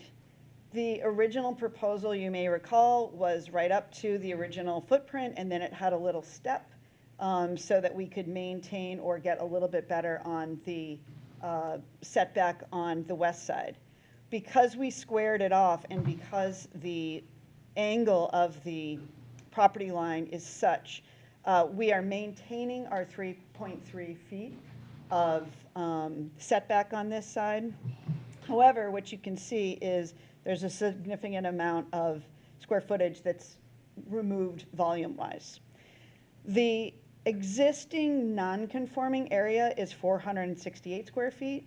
We're proposing a non-conforming area of 480 square feet, an additional 12 square feet in the non-conforming area. In total, we are proposing 53 additional square feet on the property. In your earlier discussion about being over the 3%, all of those things, we are so far over, and we feel that this request is de minimis in terms of the site and the detriment to the neighborhood. It is a net change of 0.73%. I will show you this drawing here is just helpful for everybody to understand what is red is going away and what is green is what we are adding, and that's within the non-conforming areas. Again, that's the plan or the existing? The existing is red that's going away. Okay. What is blue is a proposal, and what is green is the proposal that's new, where it's additional square footage. And it adds up to 12 additional square feet. I'm going to show you first the comparison between the two proposals, and then I can show you the specific proposal. This drawing shows you the original proposal. And what I've highlighted here in yellow is what is above the existing roof line, which is this line here. I'll get back to what's green. That is basically going away in the second version. In the new proposal, let me just reduce a little bit here. In the new proposal, you can see that what is yellow here is basically the same as what is yellow there, except that it has moved towards Jocelyn Ave. We've moved it to the right, away from the Kaczynski's house, and it also moves to the right to preserve some of the views from the Edgar residence. In doing so, we also reduced, and I apologize, I want to be a little bit bigger here, but the original proposal took the peak of the existing garage and made that the top of our wall, and then we sloped the roof away. In the new proposal, we brought the top of the wall all the way down to the existing eave line. Yep. And reduce, or basically removing this peak. In doing so, we actually eliminate over 400 cubic feet of volume from the existing structure in this new proposal on that Kaczynski side. So the Kaczynskis have less, or have more of air to view. The way to show how I did this is the original proposal. If you just imagine me taking a line here and just sliding it to the left, which is towards Jocelyn, and then this is the view from the east side. And then all I did is extended the roof down. So that is what you see here. You'll note that the window is blocked a little bit, but we know we can turn our head and you don't always look directly out, so we can turn our head to see things. And I want to point out that this window here is actually at desk height. The only way you see out of that window is when you're sitting at the desk. Yep. Otherwise, you're bumping your head. So these are quite substantial changes, we feel, and we feel that they are an improvement, not only for the Kaczynskis, but I find when I do projects and I run into situations like this where we do decide to make changes for a reason, we find the benefit in it. And in this case, we found that there was a benefit on the west side, that we could add some windows which would pick up some of the light in the afternoon. And specifically, there is a stair inside and allow some of the light to actually penetrate into the first level. The drawings themselves have, this is the new set that you guys have, showing what I just showed you on the first page. The floor plan is very similar to what we had before, other than it is squared off. We have reduced the amount of area, and we have pulled it towards the street. Mrs. Chadwick's comment was about a west window. There's a window right here on the Beto's house that will now look out towards their garage. This view is both the second floor, which has a very similar amount of area that we were proposing in the last view. And this section view basically shows, this is a line right here that is the 7'4" height, which is what we consider for a height of a room. The knee walls are 4'6". So this is not a tall structure. The Beto kids are, I think the shortest is 6'3". So they are not going to be feeling voluminous in this space. It is relatively tight for them. The garage is 8.5 feet, as is the space, the lower space. I'd like to point out this blue line that's coming across here too.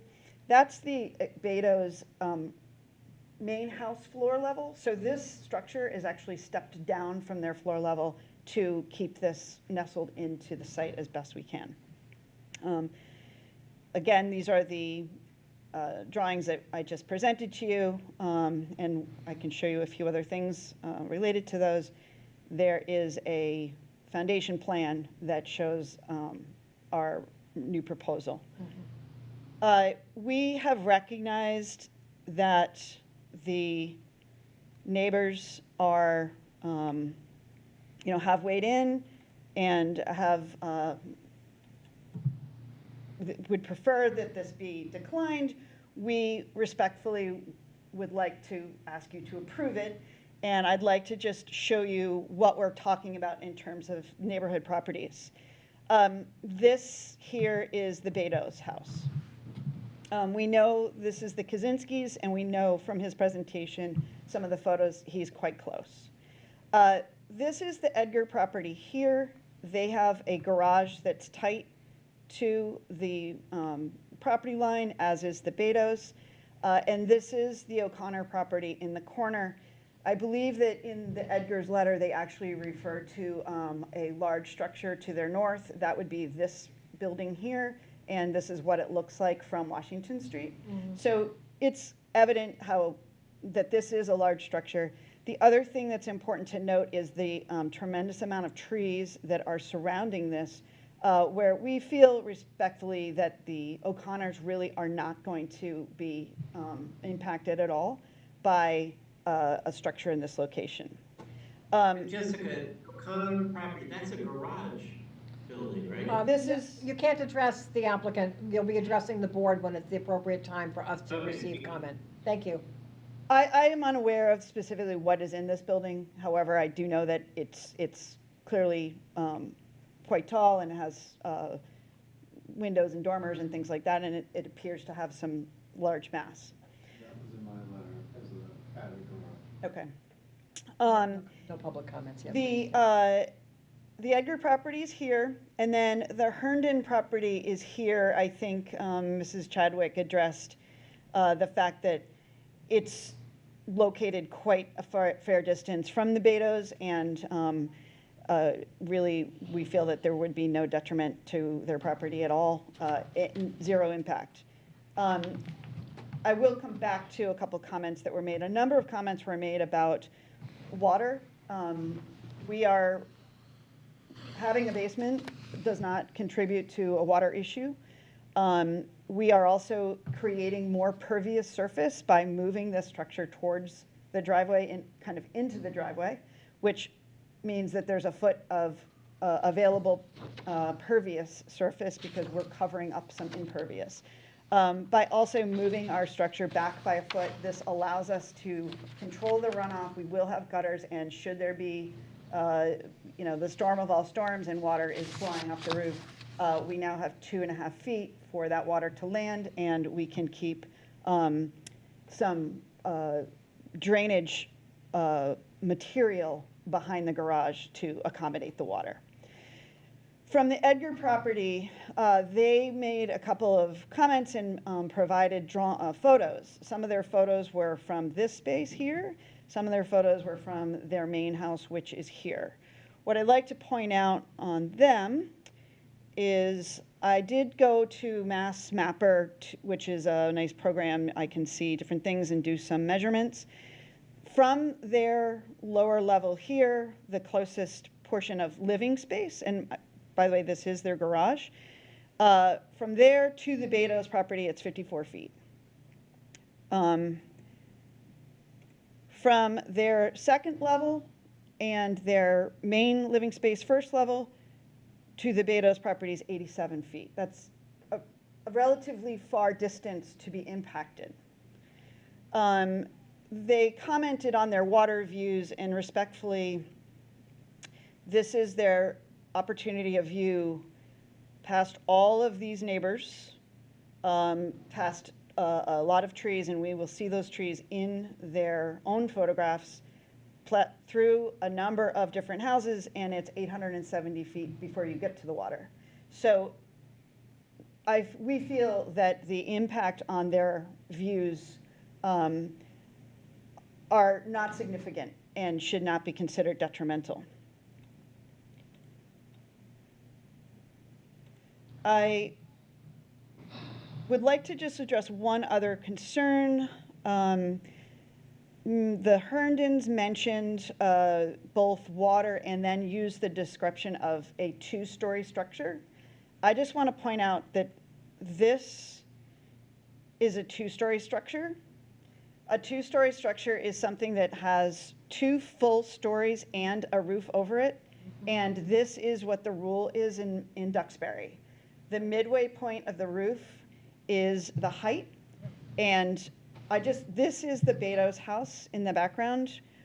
Their existing house is nowhere near 2 stories. And we are going to be lower than that for our proposal. So I just want to make sure it's clear that what we are proposing is actually quite small, specifically compared to, for example, the O'Connor's garage. So here's the area that is outside of the setback line from the Kaczynski side, and this is the area that is outside of the setback line from the Edgar side. I have a few other images that I can show you. One thing I would like to just quickly do is provide the sun study so that we can be comfortable that the proposal that we have is not going to be detrimental to anybody's light. This orangey area here is the existing structure, and then of course the rest is the proposed. I'm going to just slide. This is December. The sun is the lowest time of the year, and this is from sunrise to sunset.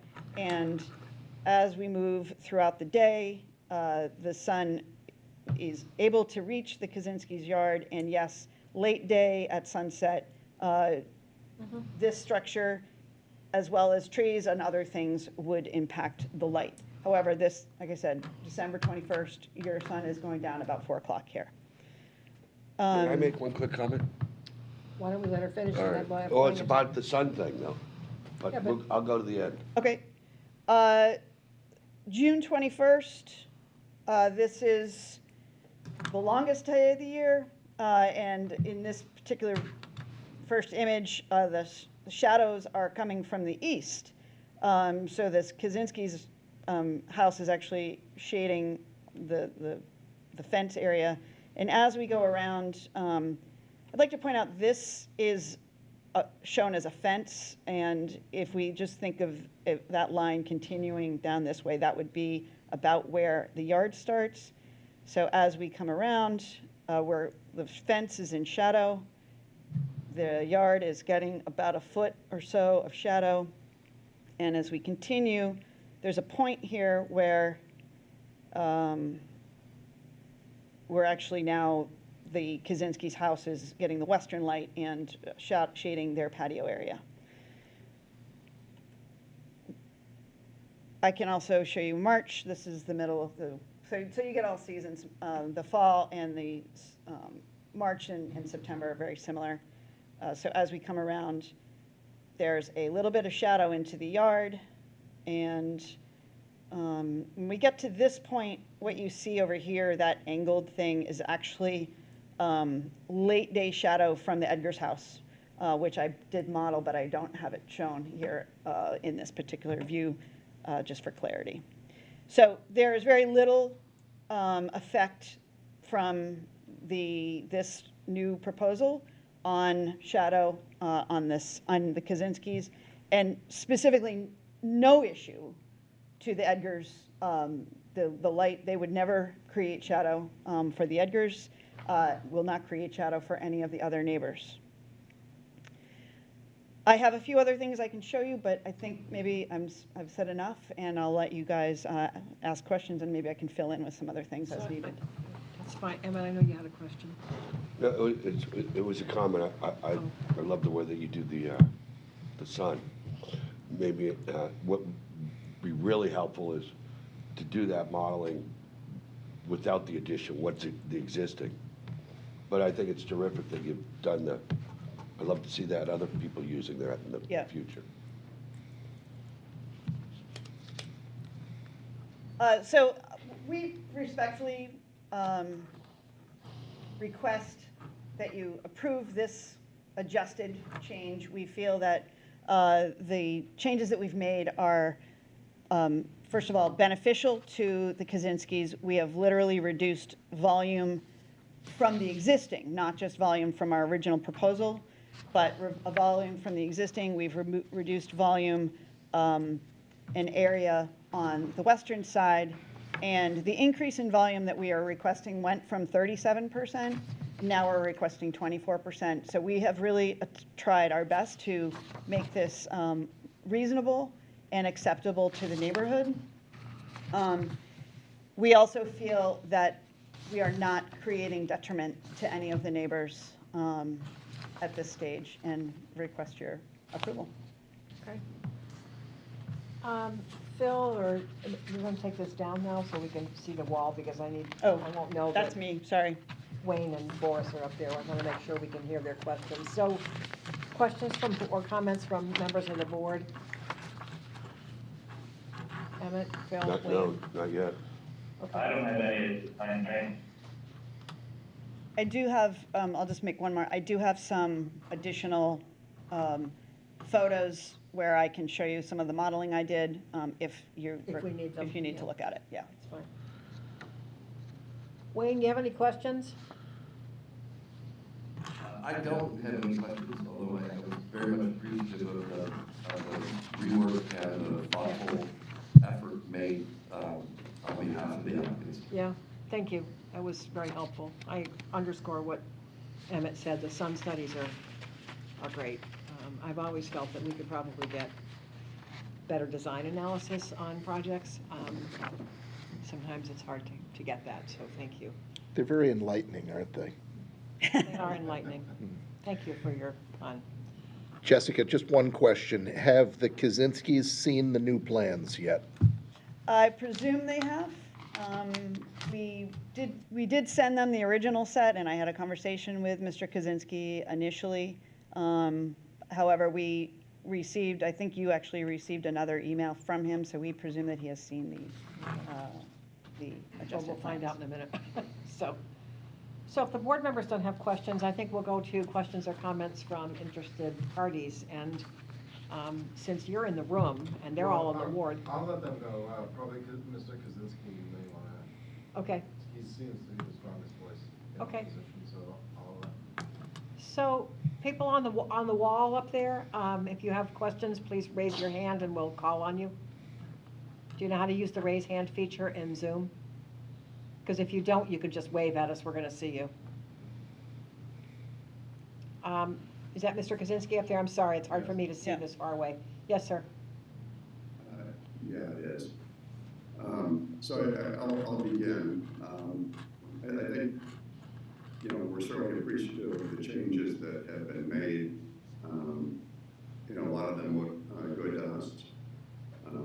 We have not had a chance to review this in this amount of depth. We did see it on the website a few days ago, but they were not sent to us in advance. And so before we can sort of weigh in on whether or not this would be, enough of a change for us to be able to be comfortable with, I think we need some time to, look at the plans and consider them and then provide feedback. It just feels a little bit quick. And with the original set of plans, there was a special permit application which highlighted a lot of the changes that were made in dimensions and whatnot. And we haven't had a chance until just now to hear about these. So it's a bit of a surprise, but I'd say a pleasant surprise. But I still think that we probably want to talk about them, Marilyn and I. And the neighbors would probably want to talk about it too. We're not the only ones that are impacted by this. So I have some things that I do have a few questions about it.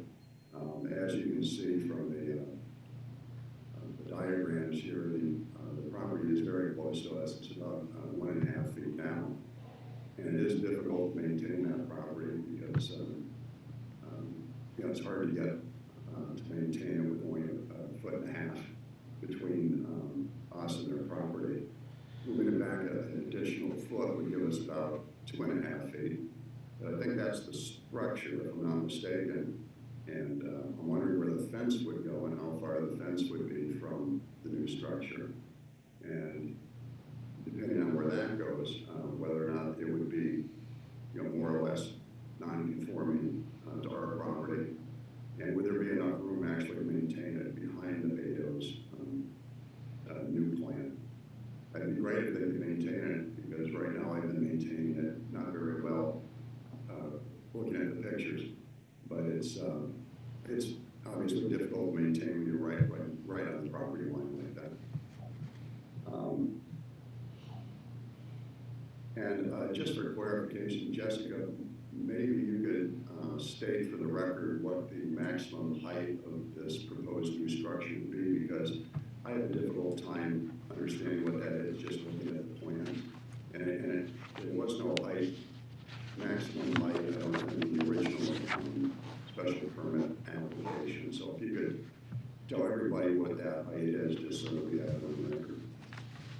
So the reason why there wasn't a height specified in the special permit is that this is lower than the height of the Beto's house. Right. So we are not in a situation where the height is we're not subject to any special permit with the height. However, we are about 5 feet above the existing ridge of the existing garage, and it is in the neighborhood of about 20 feet off the ground. It's not a very high building. And that's to the ridge, let me point out, versus The midpoint? the word height in the building bylaws. Building height is referred to the midpoint of a ridge, or excuse me, of a gable. And I'm referring to about plus or minus 20 feet to the ridge.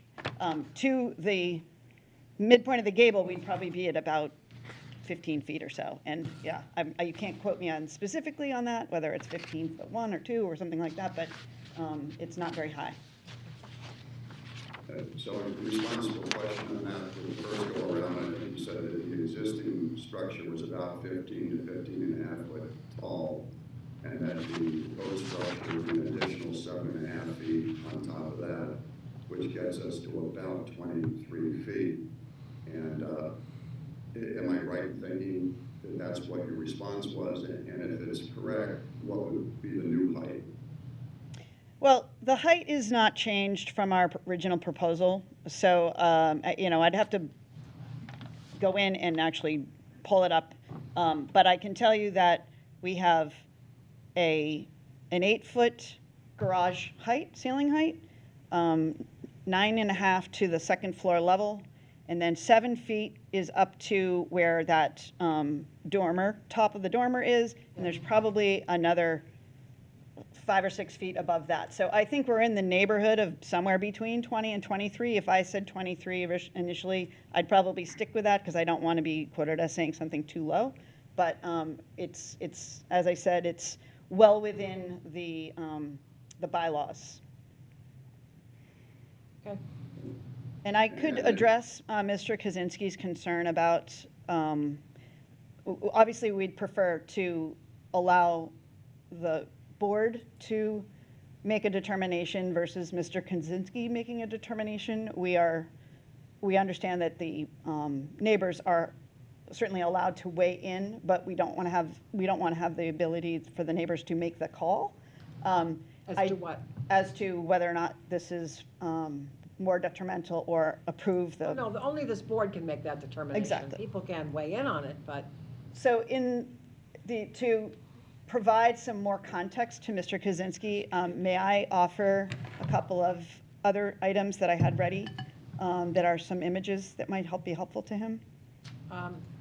Certainly, yeah. I just want to make sure we get to comments from other people too, but if you could do that quickly, that would be great. Okay. Emmett, hand that down here. Thank you. Just for a little bit of help here, the Kaczynskis provided an image. This is their image from that was part of their presentation of, oh, I'm not sharing my screen. I need to do that. Hold on a second. Mm-hmm. Here. So this is something that they sent over to all of us and presented last time we were in this room. Mm-hmm. By the way, this is ivy that is growing on the back of the garage and is essentially becoming the fence. To answer your question about the fence, Mr. Kaczynski, Fence would be very near the property line, so it would give Jim and Lisa the ability to maintain the back of their garage. This image is as close as I could get to the angle of the kitchen window, showing the gray here is the existing, and then what you see in the background is the proposed.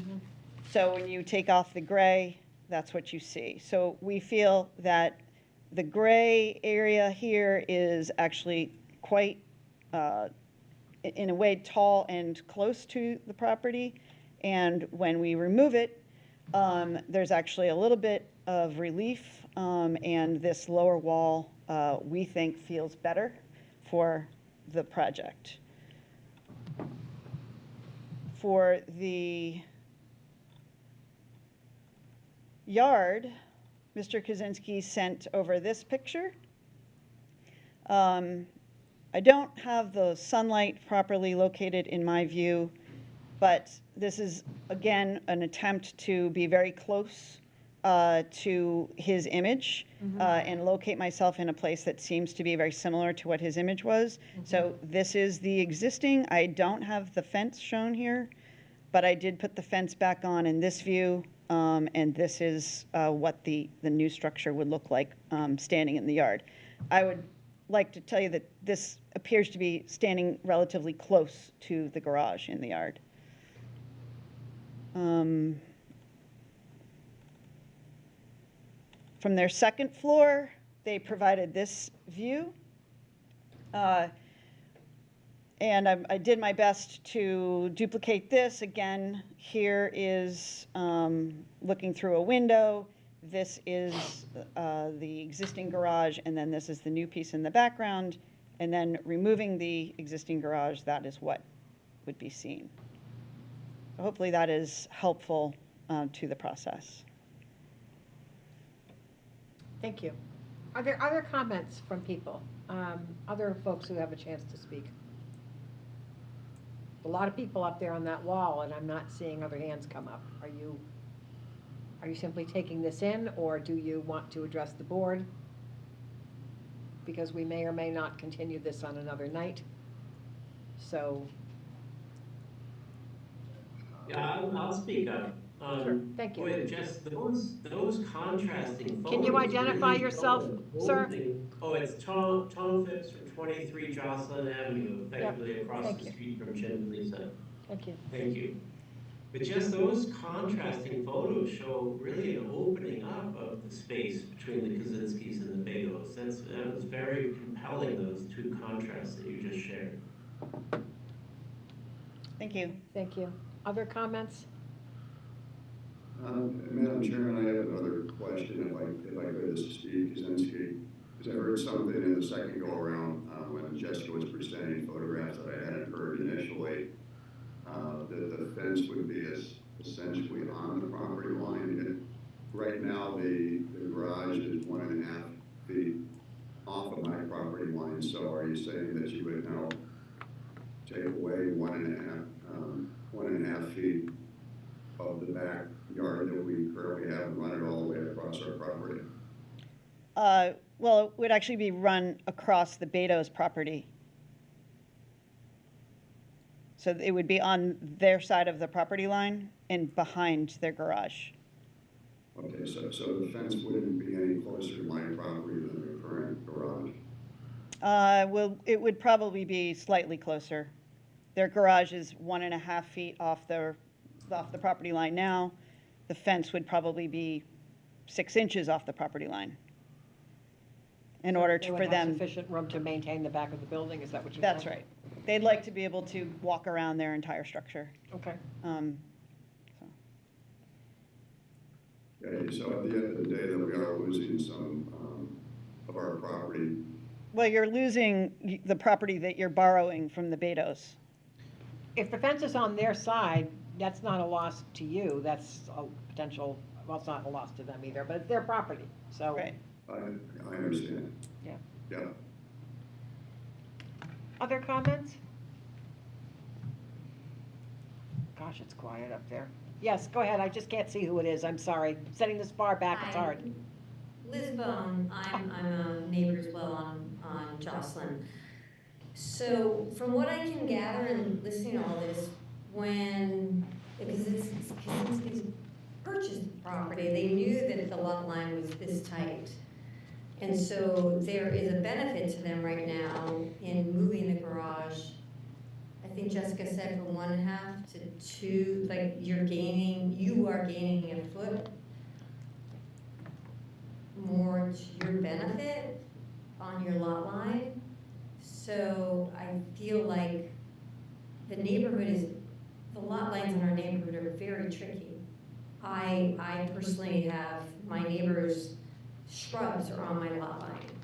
So it is just the way the neighborhood is, and I feel like Jessica's did an outstanding job to present tonight and show all the benefits of the sun, and I think this is a win-win for everybody. Thank you. Other folks?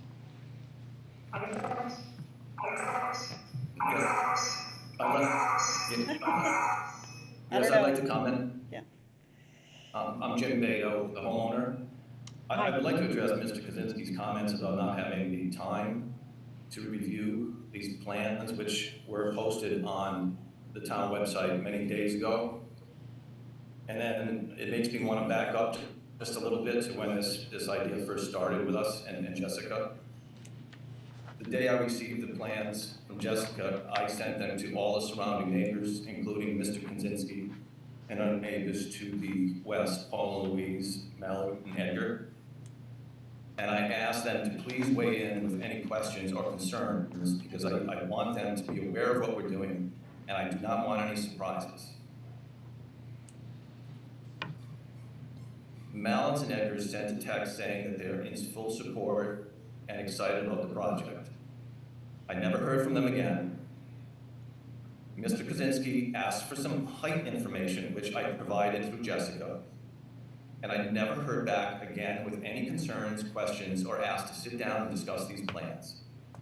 So the idea that I would reach out to discuss the change in our plans at this point really makes no sense whatsoever. Thank you. Anybody else? Sir, you're here in the room. Did you want to speak? Sure.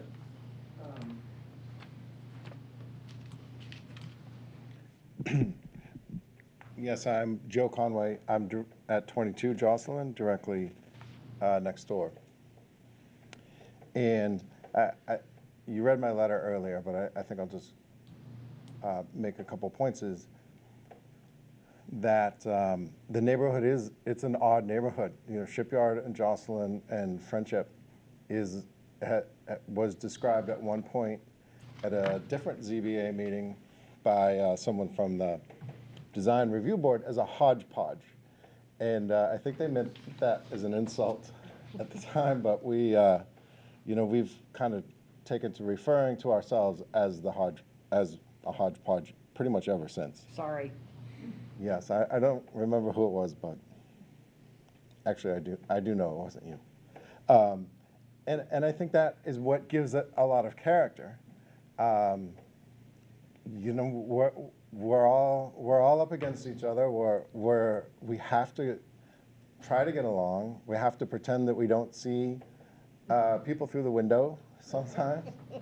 And you know, the tightness has given us a little bit more of a neighborhood feel. So, you know, I did run through in my note all the different garages that have been added, and it's sort of like what the Betos are doing is a lot more modest than pretty much any other one in the neighborhood, in that it's going up from what is existing versus building something brand new. You know, and I think we're a little bit of a loss because there is the property at 42 that impacts 12 people negatively. Views, sunlight, what have you. And I think when we went and talked to Jim, since it wasn't going through the special permit process, there wasn't anything anybody could do, and really view wasn't something that you could object to. Mm-hmm. So You know, I think our feeling in the neighborhood is, it's still the town bylaws, and you can't say, yes, you can build a giant house at 42 that blocks 12 people's views, and everything's fine, and then this modest little tiny addition to the garage gives them such a hard time about. So I think that's a little bit of the context from the neighbors, probably the ones who are supporting or not, is just sort of what's fair and what has been done in the past, and it's pretty much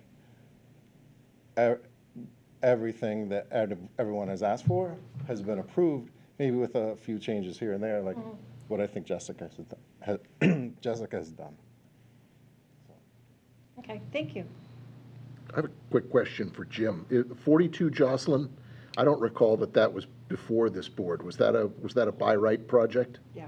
Okay. It was actually threaded in there very precisely so that it didn't have to be in front of you guys. Right. Okay, thank you.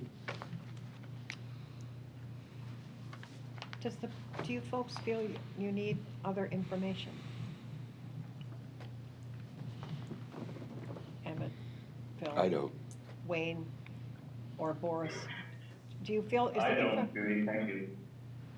Judy, it's Wayne, I don't feel like I need additional information. Okay.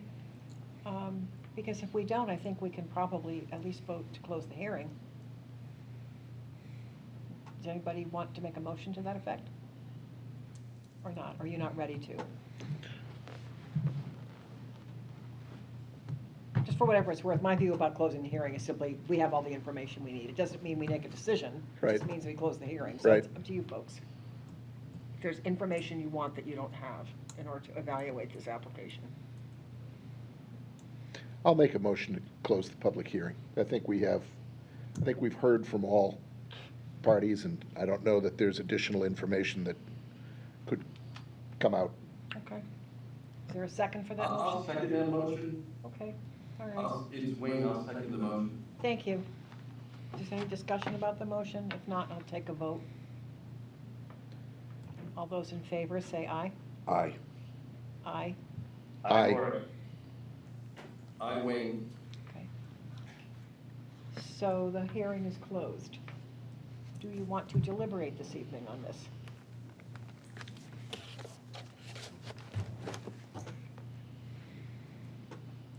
We have 90 days from the... I don't see any reason not to deliberate. Yeah, just... At least to consider the project. Yep.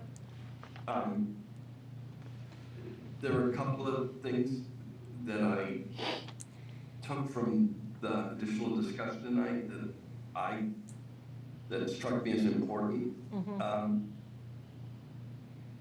One which struck me as not important at all, and I'm going to comment on it. I don't care one whit whether somebody's a summer resident. Yeah. That makes no difference to me whatsoever. Right. They are landowners, and whether they're summer residents, they own the property, and that will have literally no effect on my thought process here. I was singularly impressed with the thoughtful nature in which the applicant and their architect went back following a hearing that was at times very oppositional, and came up with a project that was better both from their own estimation and, quite frankly, from my estimation. And I was impressed by it, and frankly, I don't know where the board's going with it, but I think this is an appropriate special permit, and I would vote in favor.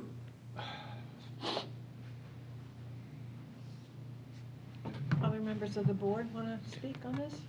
I'll agree with Wayne that Jessica's presentation tonight was extremely helpful, and I think that the concessions that the applicant has made are impressive.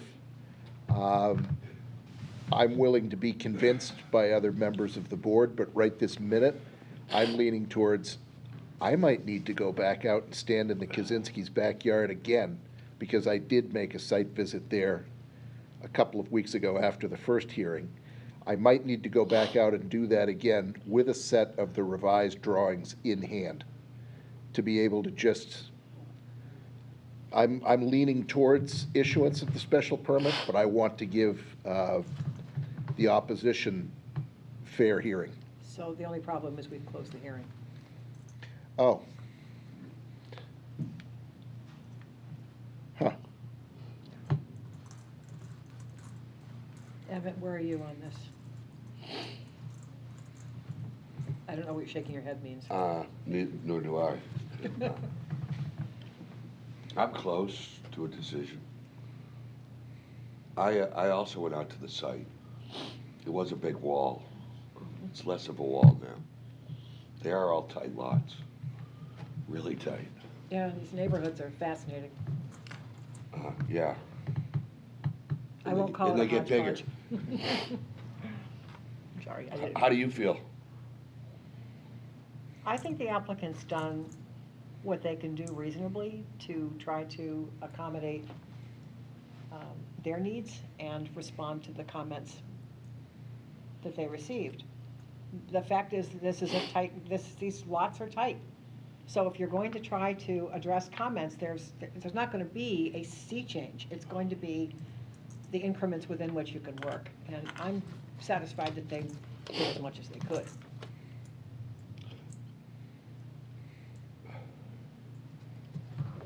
Right. We didn't really bring it up, and I'm sure they'll take care of it, you know, drainage and all of that stuff, like our last one. Well, it didn't come up because no one brought it up. Right. So that's the whole point of a public hearing is No, I know. people get to make So comments. should we think ahead or any of that? I don't Just because know. nobody brings it up?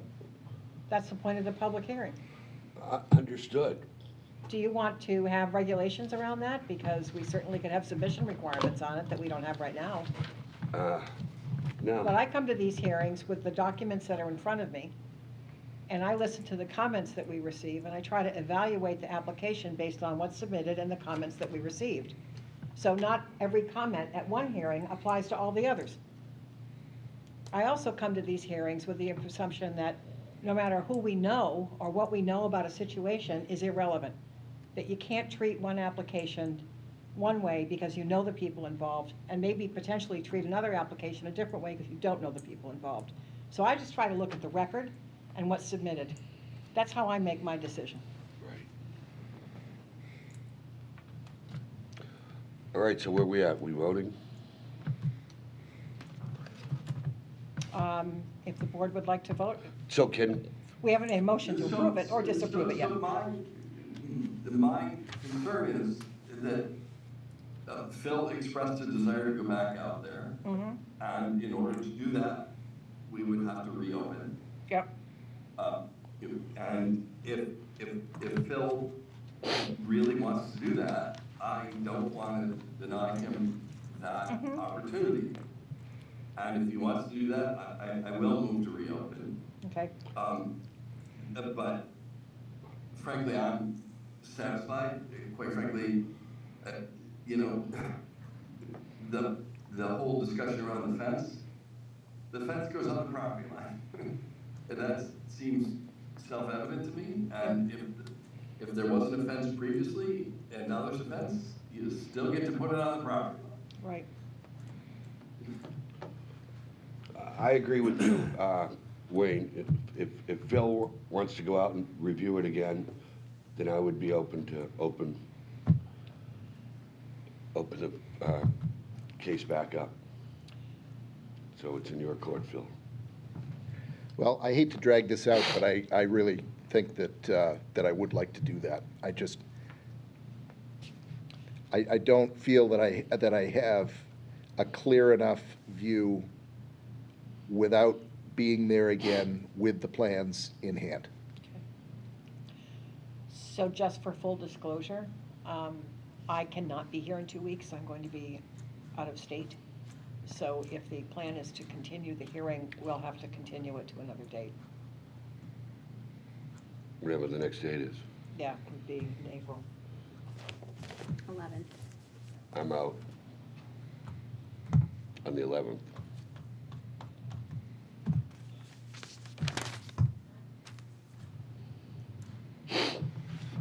But you have 4, so. That's true. Well, that's the other thing, you Yeah, know. that's true. I suppose I don't have to be here. If you Oh, want to right, continue. right, so both cases are at 4. There would be 4. Right, that's the For problem. the 11th or But 2 that weeks. case is already voted, and it's just a question of reading the conditions. Well, you also, we would have to vote to reopen the public hearing, and if frankly, if you guys disagree with me, you can vote me down. Well, I think we're trying to respect your concern. Pardon me? I'm sorry, Judy, this is Wayne. Phil, I don't, if you tell me you would like to reopen because you want to go back up there, and I think I took it for rabbit as well, and there's no way I'm going to vote you down. Okay, and Wayne, just, I wasn't saying that to give pushback. I was just thinking out loud. Yeah.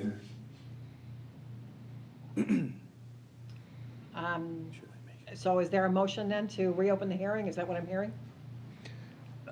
I move to reopen the public hearing. Second. Any discussion about it? If not, I guess because the hearing's closed, we can't take comment right now, I'm sorry, because the hearing is closed, we're reopening it, so just hold on a second. If there's no discussion, all those in favor of reopening the hearing, say aye. Aye. I win. Hi, Maura. I'll say yes, aye. So now we're back to open session here, and did you want to speak on it more? Because I think we have some comments, I just want to. No, I think I've said what I need to say. I just need to go out there and have a look with plans in hand. Sure, understood. I can't in good conscience make a decision without doing that. Okay, understood. Can I make one Did you have, observation? pardon me? Can I make an observation? You may, and then I'll get to you, because you're sitting here waiting to talk to us or something, so anyway, yeah, go ahead. I think it would be kind of cool to hear from the applicant, and I wasn't here on the first meeting, so I don't know if it was discussed, but there's a difference in the level of protection from the existing structure to the new structure that's going to be here and proposed, and that's kind of a benefit that really hasn't been discussed. Is that anything that the applicant might want to mention? I'm sorry, Jim, I'm not understanding your question. Distance to the lot line with the structure? Uh, Fire resistance? So there's a condition that when you are within 5 feet of a lot line, you have to create a fire resistance rating. Yes. So this structure will have a greater fire resistance rating than any of the other structures likely around it. But also we are pulling this new structure further away from every other property line. So there'll be a little bit of greater distance as well. But in the meantime, if a fire were to break out on the Edgar garage, our side will be fire rated for it. Okay, The new structure's fire rated from the inside and the outside, right. which is a greater level of protection than what's there now. I just thought it's worthy of mention that there is a benefit beyond Thank you. from a public safety standpoint. That's helpful to know. That is your job. Public safety. Since we've reopened, does anyone else have any comments? Mr. Kaczynski, we'll take you first. Yeah, since we reopened it, I was gonna mention something about drainage. I think I'd be negligent if I didn't mention it now since we have that opportunity. But I think I heard Jim Wasilewski say earlier this evening that basically the standard is that you would continue runoff on your own lot, and that a 10-foot average sloping range, I guess that's from the property line, would be standard. I do have a bit of concern still about drainage, and maybe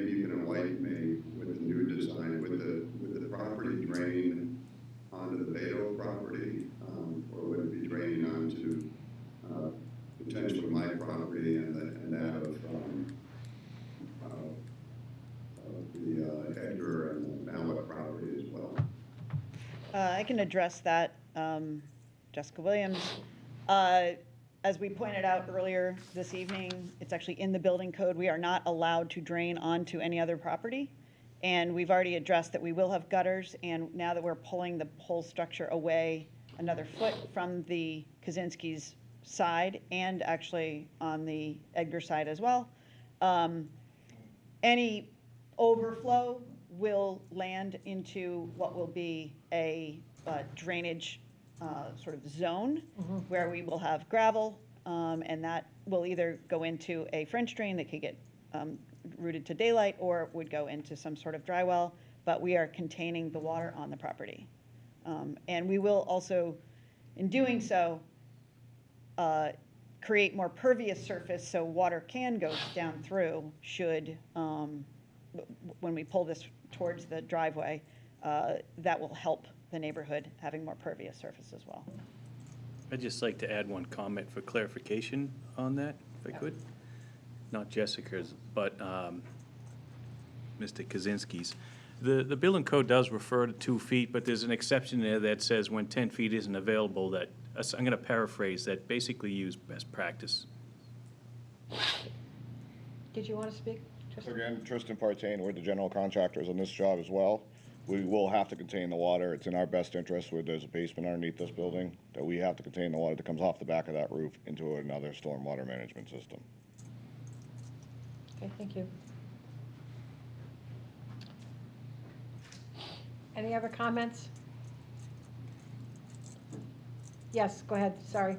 Name and address again. I know you already identified yourself, but. I live on 38 Jocelyn. I'm actually kind of confused why we're going back. We kind of went backwards right now. And I think Jessica's presented something incredible, and she just addressed the whole water issue. And Kaczynski's, O'Connor's, like, Kaczynski's are behind us, but O'Connor's and Louise, they're behind us, or behind them. I don't understand why this is even coming up at the last moment. So I would like that addressed. I feel like this should not be tabled because of the water. Well, we have a board member who would like to go back out and look again. Yeah, I'm sorry, Liz, I threw the monkey wrench in, that works, but it has nothing to do with water. My hesitation is I just want to be certain in my mind that I've given a fair look from both sides of this equation. And with new plans, I can't say that I've done that until I go back out and see it with the new plans in hand.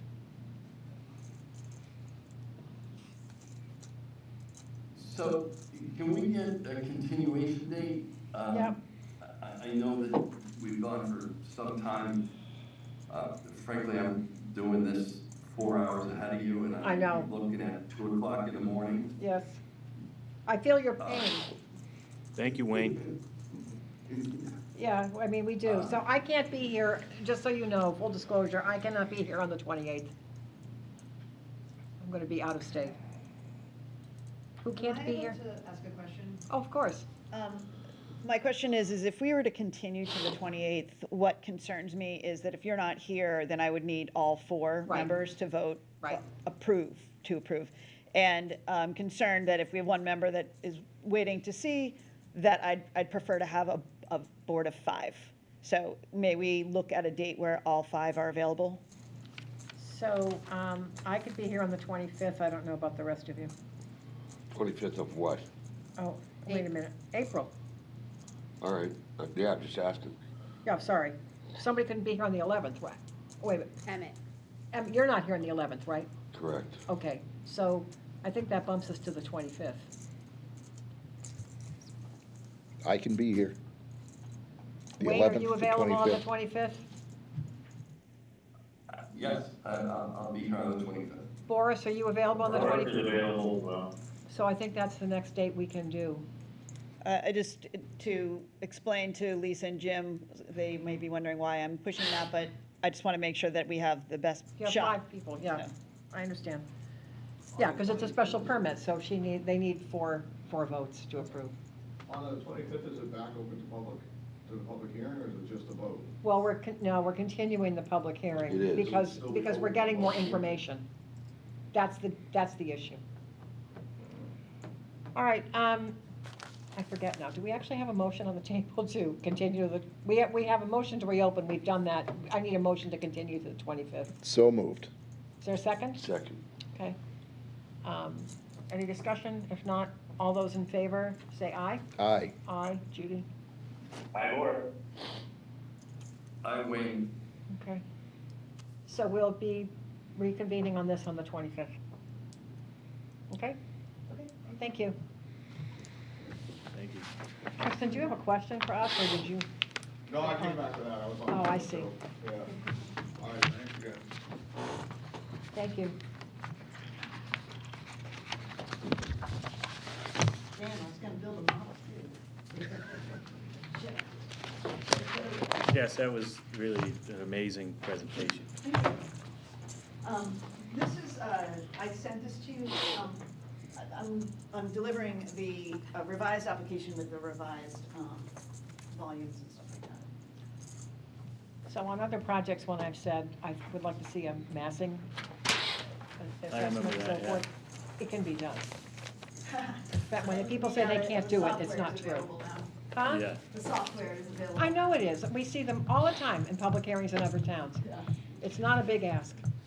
All right, thanks all. Good night. Thank All you. right. Good night. Thank you. So, do we have You anything know else? what we else have I to do? learned? You can measure distances without a surveyor. I know.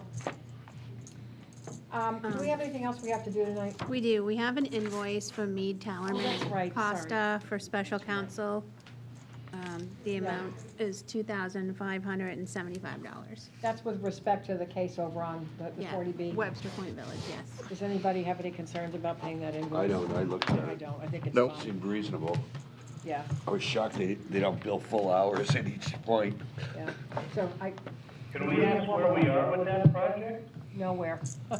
Which one is Webster Point? Is that the Duck No, Hill, this is, the Marshfield Duxbury line. It's the one, oh my God, it's off It's the think one we that can talk. crosses the town line. Yes. Duck Hill? Been Can we going talk on about it? forever. So I would be in favor of paying the invoice, I would be when it's appropriate. Yeah, So I move to pay the invoice. okay, second. All in favor? Aye. Aye. Aye. Aye, Moore. You can share from up there on the wall. I'm sorry, I'm trying to go to bed. I know, no, I understand. I mean, I've got work to do still, so I want to go home. I have Um, minutes, but if you really want, we can do them another time. I think we need to do them. Fine. I've really got town meeting warrant deadlines facing Okay. me, and I've got to get home. Thank you. All right, I guess we're adjourned. Yep. Sounds good. So moved. All in favor? Second? Aye. Aye. I'm afraid of it. Good night, everybody. Night, Good night. thank you.